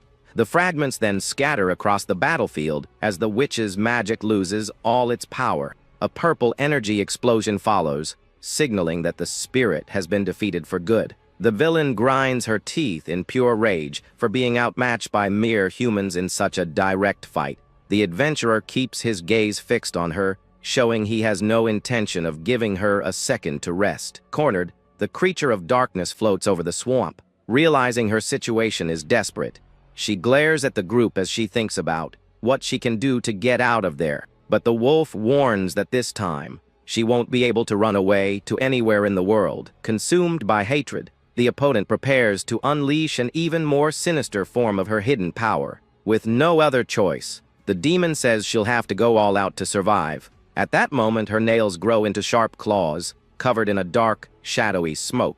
The evil woman then uses her own blood to activate a forbidden ritual and boost her combat strength. The hero is surprised to see the witch's transformation and realizes the ritual is serious. With her powers amplified, the demon begins to feel the side effects of the forbidden magic. In that instant, the woman screams in pain as an aura of blood and shadows completely surrounds her.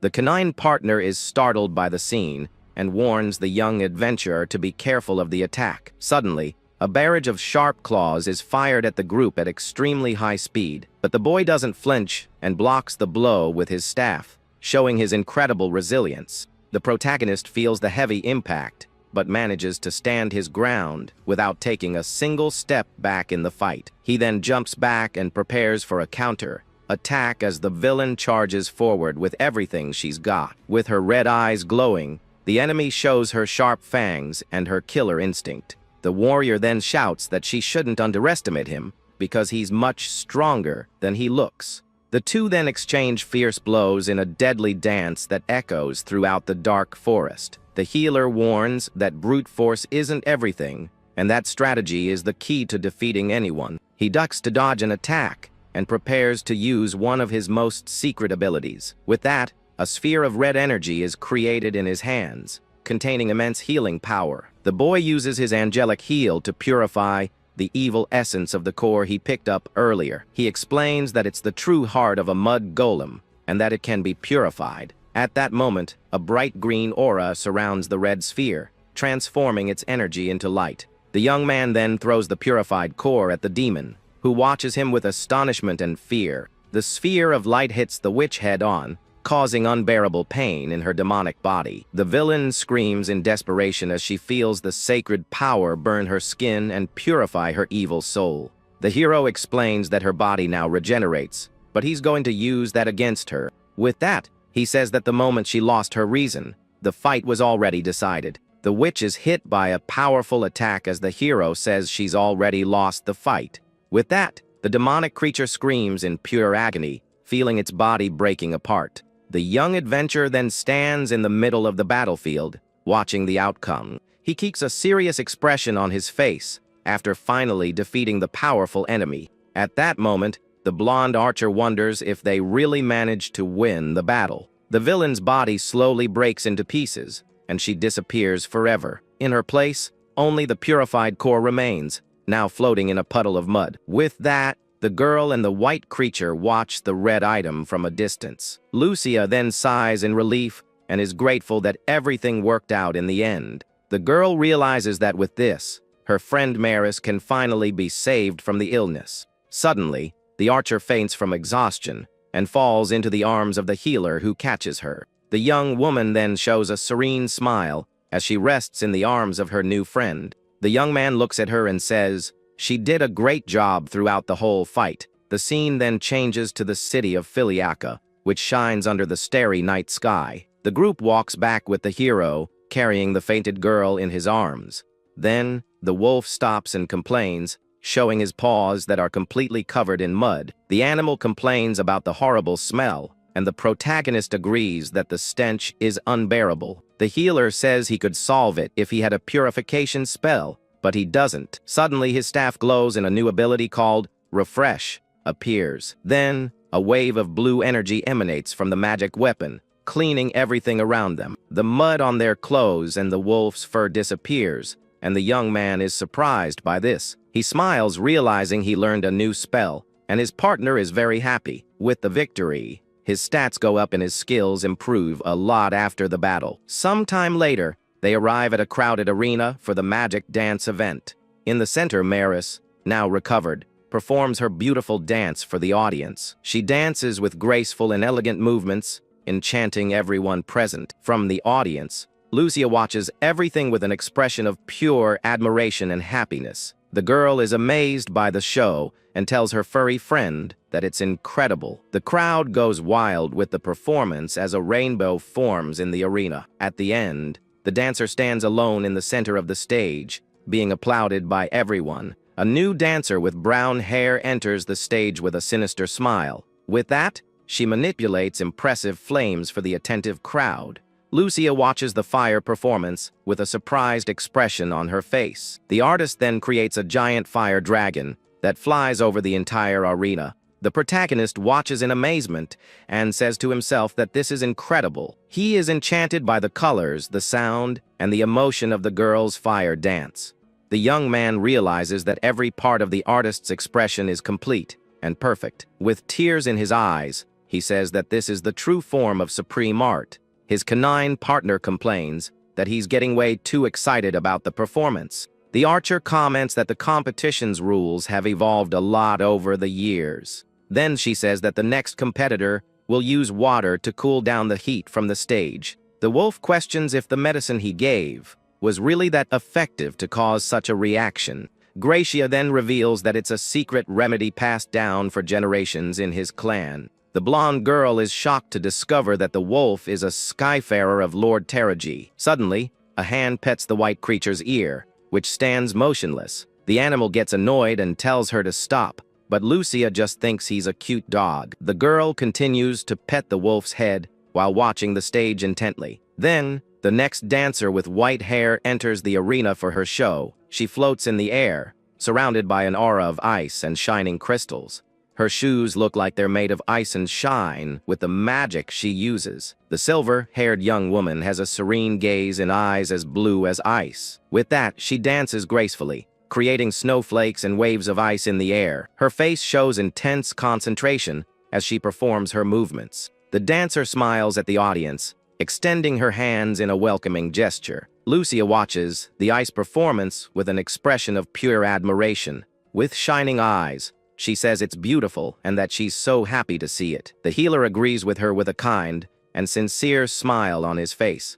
He then thinks to himself that this time, he really managed to save someone. A doubt arises in his mind as he thinks about the words, "this time." The scene changes to a dark and scary forest under the light of the full moon. He remembers someone in a swamp, begging him to run and get away. Then, a creature with a scary face emerges from the darkness of his memories. The horned being looks like a twisted and frightening tree. He remembers a human figure cautiously approaching the tree. The monstrous tree dissolves into a pool of dark liquid. The protagonist has a vision of his own face covered in this substance. He snaps out of his thoughts when he's pushed by some kids in the crowd. Confused, he wonders what that strange vision he just had was. On stage, the silver-haired dancer continues her beautiful performance. She smiles gracefully at the audience, charming everyone with her dance. The young man feels a drop of sweat run down his tense face. He seems disturbed by the vision he had and can't relax. The young adventurer sits in the stands with a worried expression. His reflection is seen in the eye of his partner, who watches him attentively. A screen shows that his automatic healing ability has risen to level 8. After the show, people start to leave the arena in groups. The hero and his friends get ready to leave along with the crowd. Lucia smiles and asks if he's also going to see Maris after all this. With a serious expression, the young man confirms that he is. Suddenly, a young man with gray hair calls his name, getting his attention.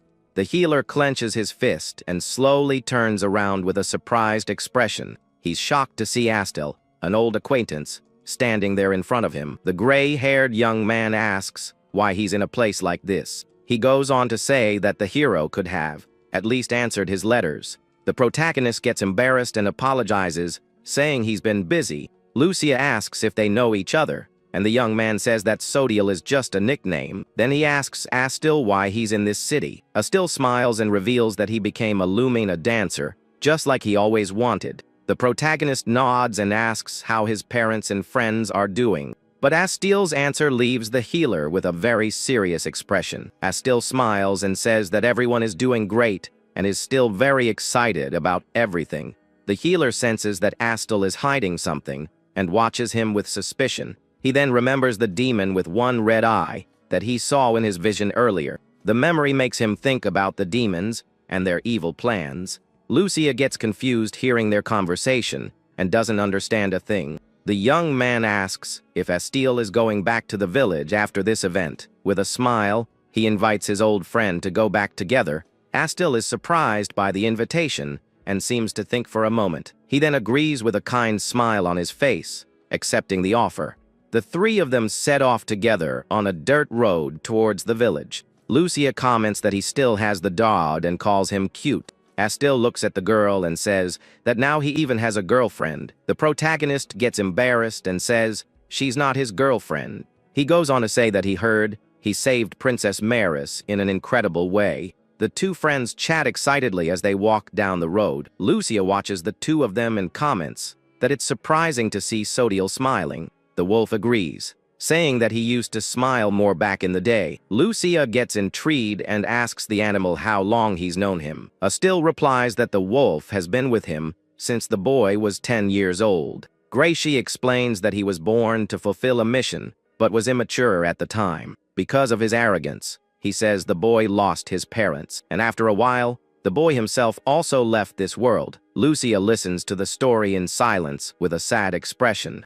Gracia remembers seeing the young man crying as if he were broken. With a serious expression, he says he must have felt sorry for him. That's why he decided to stay by the boy's side for a while. The animal remembers comforting him in difficult and lonely times. Sometimes he would also scold him when he did something wrong. He concludes that maybe this is what humans call family. A hand then pets the wolf's head, who looks surprised. The wolf gets flustered by the petting and asks what she's doing. With a gentle smile, Lucia says that he looked like he was about to cry. The white creature is surprised by the girl's perception. She says she always thought the young man carried a weight inside him. With a smile, she says she imagines the same goes for him, too. The animal is speechless and doesn't know what to say to the archer. Then, the blonde girl says she followed him because she was worried about the protagonist. She concludes that she can't leave him alone on this journey either. The group continues their walk down the road towards the village. The village looks quiet and peaceful with its simple houses and green fields. Seen from above, the place looks small and isolated in the middle of nature. They approach the protagonist's house, which is on a hill. The house looks old and covered in moss, with an air of abandonment. Still comments that it's very quiet today, and the healer agrees. They arrive in front of the house, which seems empty and silent. The gray-haired young man remembers a time they fell into a well. He asks if the hero remembers the scolding his father gave them that day. The protagonist smiles and says that hit from his father really hurt. Suddenly, Astel stops walking and gets serious. Catching his friend's attention, he stops in front of the house's door with a dark expression. Then he says that since they've made it this far, he shouldn't freak out too much. With a gesture, he points to the door and asks his friend not to be scared. He opens the door and reveals what was hidden inside. Astel's shadow covers the protagonist's face, who is in shock. With wide eyes, he can't believe what he's seeing. Inside the house, two monstrous trees are standing in the room. The trees have scary faces and look like they're screaming in pain. The gray-haired young man smiles and says he's still going to be shocked. The healer asks how that happened and what those things were. Astel reveals that it's an absin that turns people into trees and takes them out. He explains that they sacrifice themselves to protect Rit's son. The healer touches the tree and whispers the names of his uncle and aunt. He presses his hand on the tree's bark with a pained expression. His eyes fill with determination as he promises to save them. Astel smiles and says it's admirable that they are protectors of the village. The protagonist says he doesn't need to look so dark and sad. The gray-haired young man is confused by his friend's reaction. Then the hero reveals that they aren't gone yet and can be saved. Astel is shocked, but the healer tells him to look closely. The young man explains that it's a condition where poison turns the body into wood. He says the process is at 20% and he can still heal them. Astel asks if he can really save them, and the hero confirms it. The young man says he's been through a lot since he left the village. With that, they enter a cave to find the ingredient for the cure. The healer steps in a puddle of water and a slime creature emerges. The blue creature seems to be a slime queen and stares at him. The protagonist attacks the creature with his sword in a quick motion. He and his partner fight against the slimes that appear in the cave. The wolf wonders who this boy is and where he came from. He knows the cure can be made with the slime queen's mucus. The creature multiplies into several smaller slimes to attack them. Gracia wonders how the young man knew about the slime queen. He notices that the hero's sword strikes are familiar. Then he remembers when Tyria picked up a wooden sword for the first time. The wolf wonders if he's overthinking it or if there's something strange going on. They reach a deep part of the cave and prepare for the worst. Suddenly, a large blue slime projectile is launched at them. The wolf jumps and swallows the projectile to protect his partner. With a smile, he says he can't be useless forever either. The protagonist smiles and says he always counts on him in every battle. The wolf asks if he's been in this cave with Tyria before. The healer reveals that ever since he met Astel, he's been having strange visions. The white creature listens attentively to its partner's explanation. Suddenly, another slime projectile is launched towards the hero.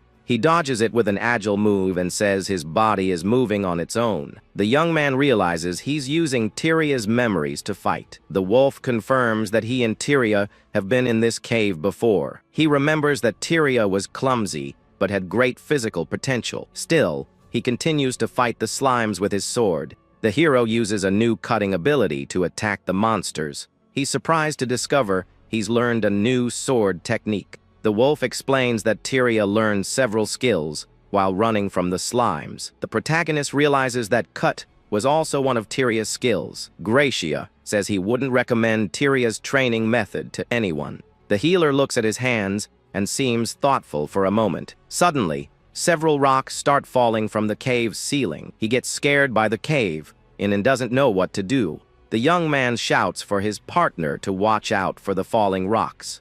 They run to dodge the rocks falling all over the cave. The hero protects himself from the debris falling from the ceiling. The dust settles, and he notices the place is different. The healer wonders what this place is and what happened. A blue liquid starts dripping from the ceiling towards him. The goo falls on him and his partner, covering them completely. The wolf feels sick from the goo, and a green aura surrounds him. The hero also feels the effects of the slime, and his auto heal activates. He asks if his partner is okay, and the wolf confirms he is. Then, the goo on the floor starts to transform into something new. The healer watches the transformation with his staff in hand. Two giant snakes emerge from the slime and attack them fiercely. The protagonist wields his sword and prepares for combat. Suddenly, the slime queen appears, floating with a powerful aura. The hero realizes the queen herself has decided to show up for the fight. With a determined look, he says he's going to take her down now. On the cavern floor, a small slime jellyfish appears in front of the healer. He then lands a quick blow with his sword against the gelatinous creature. The swift strike from his sword slices the blue creature into several pieces. Just then, another monster tries to attack him, but the young man dodges it nimbly. The pieces of the slime dissipate into the air after being cut by the sharp blade. With a quick spin, the MC prepares for a new attack against the monsters. With a determined look, he shouts that the enemies are far too naive. His sword then cuts through another slime with precision and speed. The hero continues his relentless assault on the cavern creatures. With that, his cutting and healing skills level up, and he gains a speed bonus. Standing over the remains of the monsters, he notices it's a high, purity magic slime. Holding a vial of the goo, he says that with this, he can make the cure. Back in the village, they enter an old, abandoned house to rest. Inside the dark space, a lantern is lit, illuminating the room. The gray-haired young man then asks the archer why she is there with them. The blonde-haired girl sits in silence for a moment, thinking about her answer. With a smile, she says the main reason is to pay off her debt. Al asks if it's to the fairy princess, and she confirms, saying they're best friends. Tyria also reveals she wanted to see if she could be of any help to Soteru. Understanding the situation, his friend smiles and remarks that the MC is a real charmer. Suddenly, outside, the hero faces a new, small enemy. The demon boy asks why he's acting so defiant. He says that the first time they met, the MC was nothing more than a weak insect. At that moment, the healer dodges a swift attack from his small adversary. However, the enemy's attack manages to graze the hero's shoulder. A green aura then envelops his arm, and the wound heals instantly. The MC's eye glows with an intense red light as he glares at the demon. Soteru warns that he's not the same kid he was before, but his opponent doubts it. The demon boy complains that humans are unruly and a real pain in the neck. He then prepares a new attack with rings of red energy in his hand. The demon floats and says that when kids like him mess up, they're the ones who take the heat. With a furious glare, he bares his fangs, ready to attack the healer. He then launches his energy rings and says he's going to teach him to be more obedient. The hero braces himself to defend against the red projectiles coming his way. With his staff, he creates a wave of blue energy that deflects the enemy's attacks. The archer narrowly dodges one of the energy rings that whizzed past her. Startled, the girl asks if the village is under a demon's control, but he denies it. The MC then reveals that the creature isn't actually a demon, but a fake. The small enemy is taken aback by the revelation and stares at him with a defiant look. Annoyed, he calls it nonsense and asks where the young man got that idea. The healer dodges and attacks with a powerful punch, knocking his friends to the ground. The force of the blow is so great that it throws everyone backward from the impact.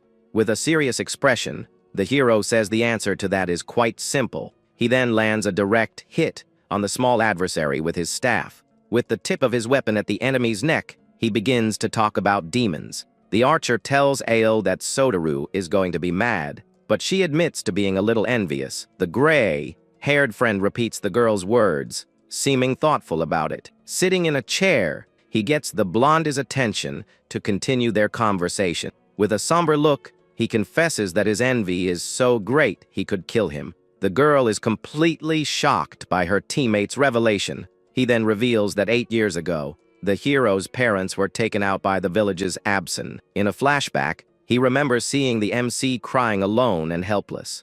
The archer grows concerned with the story and listens intently to Al's confession. With a wicked smile, he reveals that at the time, he thought the MC deserved it. Back in the present, he holds his head in his hands and admits it was a horrible thought. Al says he always considered him a precious friend and that he should have shared his pain. He continues, saying that to think that way at such a delicate moment. With that, he reveals that it makes him feel sick and disgusted with himself. The girl is terrified upon hearing her companion's dark confession. Back to reality, the hero smiles, holding the potion, and says he's going to save his aunt and uncle. The healer is surprised by his friend's reaction to his return. He asks what's wrong, but the gray-haired young man says it's nothing. Al then changes the subject and asks if he can really bring his aunt and uncle back. With a confident smile, the MC tells him to leave everything to him. The archer observes the interaction between the two with a serious and thoughtful expression. At that, the two friends draw closer as Soteru prepares to use the potion. The hero raises the vial, saying that with this, he can finally heal them. Inside the glass, the blue liquid glows with a magical and purifying energy. He then approaches the first monstrous tree, which was his uncle. The young man pours the potion into the creature's mouth to begin the healing process. Instantly, the tree's purple bark begins to crack into several pieces. A human figure emerges from within the tree as it slowly falls apart. A man embraces the healer, and Al shouts with joy, calling him Dad. The older man seems to be slowly waking up after the miraculous healing. Soteru helps the man sit next to his son, who supports him. Next, he goes to the other tree and pours the rest of the potion into it. The hero calls out for his aunt as the tree's transformation begins. A woman then emerges from the tree, looking a bit confused and drowsy. Suddenly, the MC's eyes widen with surprise and concern. The woman screams in pain as a purple energy completely envelopes her. She starts coughing, and a strange red goo comes out of her mouth. The MC is in shock, watching the scene without understanding what went wrong. The archer is also horrified by the woman's terrible situation. Al calls for his mother, confused and scared by what's happening. The woman's body then dissolves into a large puddle of red liquid. The red puddle begins to rise and take on a familiar, frightening shape. The fake demon emerges from the liquid and asks why they're such good friends. Covered in the red goo, he laughs maniacally at the terrified group. Ale and the healer look up, shocked by the terrible turn of events. The gray-haired young man is frozen in fear at the sight of the creature before him. Al's eyes widen in pure shock and fury at the sight of the creature. At that moment, the demon grabs the young man's neck and lifts him off the ground. With a wicked smile, he says he went to the trouble of nurturing all of his hatred. The gray-haired boy is in shock, unable to react to the surprise attack. His feet dangle in the air as the creature squeezes him tighter and tighter. The fake demon holds him effortlessly, showing off its impressive strength. With a red glare, he shouts that he nurtured Al's hatred very carefully. El can barely breathe and lets out a pained groan, feeling the fatal grip. But the healer acts fast and cuts off the enemy's arm with his sharp sword. The small adversary is surprised by the speed of the hero's attack. With the arm severed, the gray-haired young man falls to the ground, coughing hard. The enemy reveals that demons possess a mana, that can crush anyone else's. Satoru remains unfazed and charges forward again to attack the evil creature. He then says that if the curse were from a real demon, things would be different. The small monster manages to block the sword's strike with its bare hand. The blade stops inches from its face, and the creature smiles confidently. Then, the enemy shouts that the curse wouldn't have been cured with a simple antidote, but the MC's attack hits him squarely, sending him flying backward with force. Satoru explains that if it were a real demon, they would need to rip out its mana core. The fake demon understands the situation, and its face fills with a dark fury. He warns that now he won't hold back anymore, and his eye glows red. The red goo that forms its body begins to twist and change shape. A blade forms, and he says that even if he's not a demon, he can still end him. With a confident smirk, the creature shows it's ready to fight for real. Its body transforms, and the red goo creates new protection around its waist. Next, the enemy launches 2 red energy projectiles at the hero. The healer uses his sword to deflect the attacks with a swift movement. Without giving up, the small adversary launches even more projectiles his way. Satoru then surprises everyone and manages to catch one of the attacks with his hand. The demon boy smiles and challenges him to come at him with everything he's got. The archer watches the healer, and the enemy exchange fast and precise blows. With that, the girl activates her appraisal skill to analyze the adversary. The MC is surprised by his teammate's sudden action. The analysis reveals the molecular structure of the small demon floating in the air. She discovers it has strong molecular bonds that require a light-based attack. The blonde then yells to get her gray-haired friend's attention.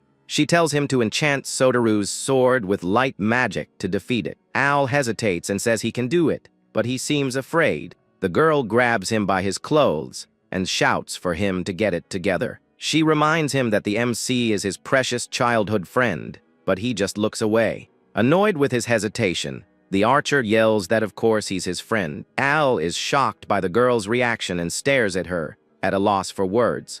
She says she understands his feelings, because she also has someone precious to her. The gray-haired young man remains silent, seemingly in an internal conflict. The archer then confesses that she also used to be very envious of Malus.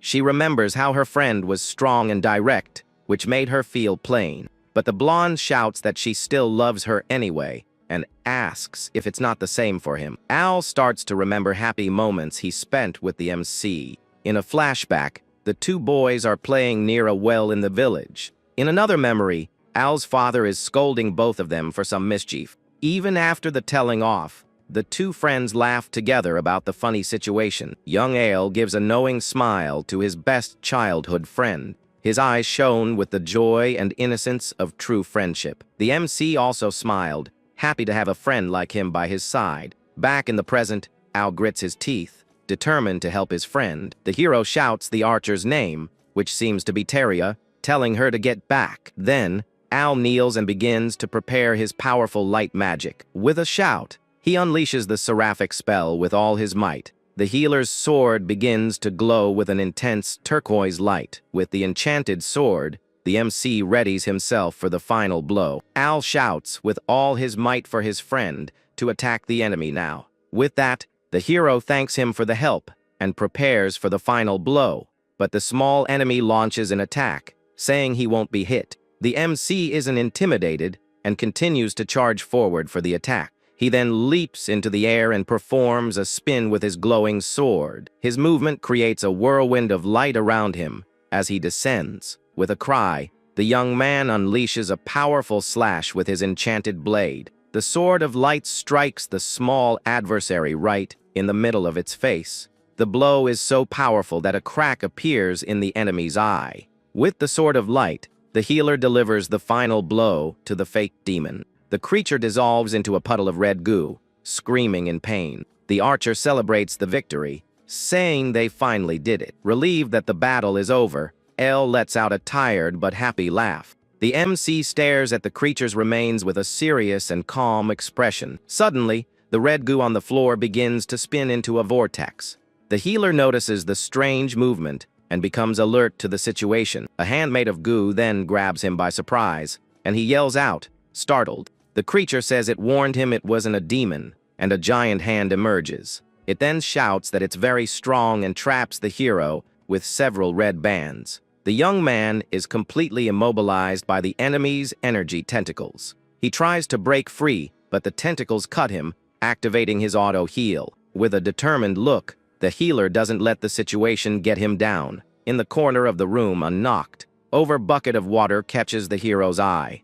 The MC then uses his renewal ability, creating a blue aura. A wave of purifying energy explodes from him, throwing the creature far away. The small enemy is in shock at the healer's sudden power. The blue energy begins to purify the creature, which screams in pain and in agony. Its body starts to change color, turning into a purple goo. Lying on the ground, it asks why this is happening to it. The goo continues to transform, losing its red and malevolent color. Desperate, it shouts, asking why it can't get back to the ground. The hero then says with a cold look that it's a shame for him. Without hesitation, the healer plunges his sword of light into the enemy's head. He then reveals that the renewal spell was meant to be used like this. With the sword stuck in the creature, he purifies it with all his power. The enemy's eye shows its agony as the light consumes it from within. The light intensifies, and the fake demon's body dissolves completely. The healer pulls his sword from the purified remains of the creature on the ground. With that, his skills level up, and he gains a new special attack. The healer watches Ale support his father after the intense battle.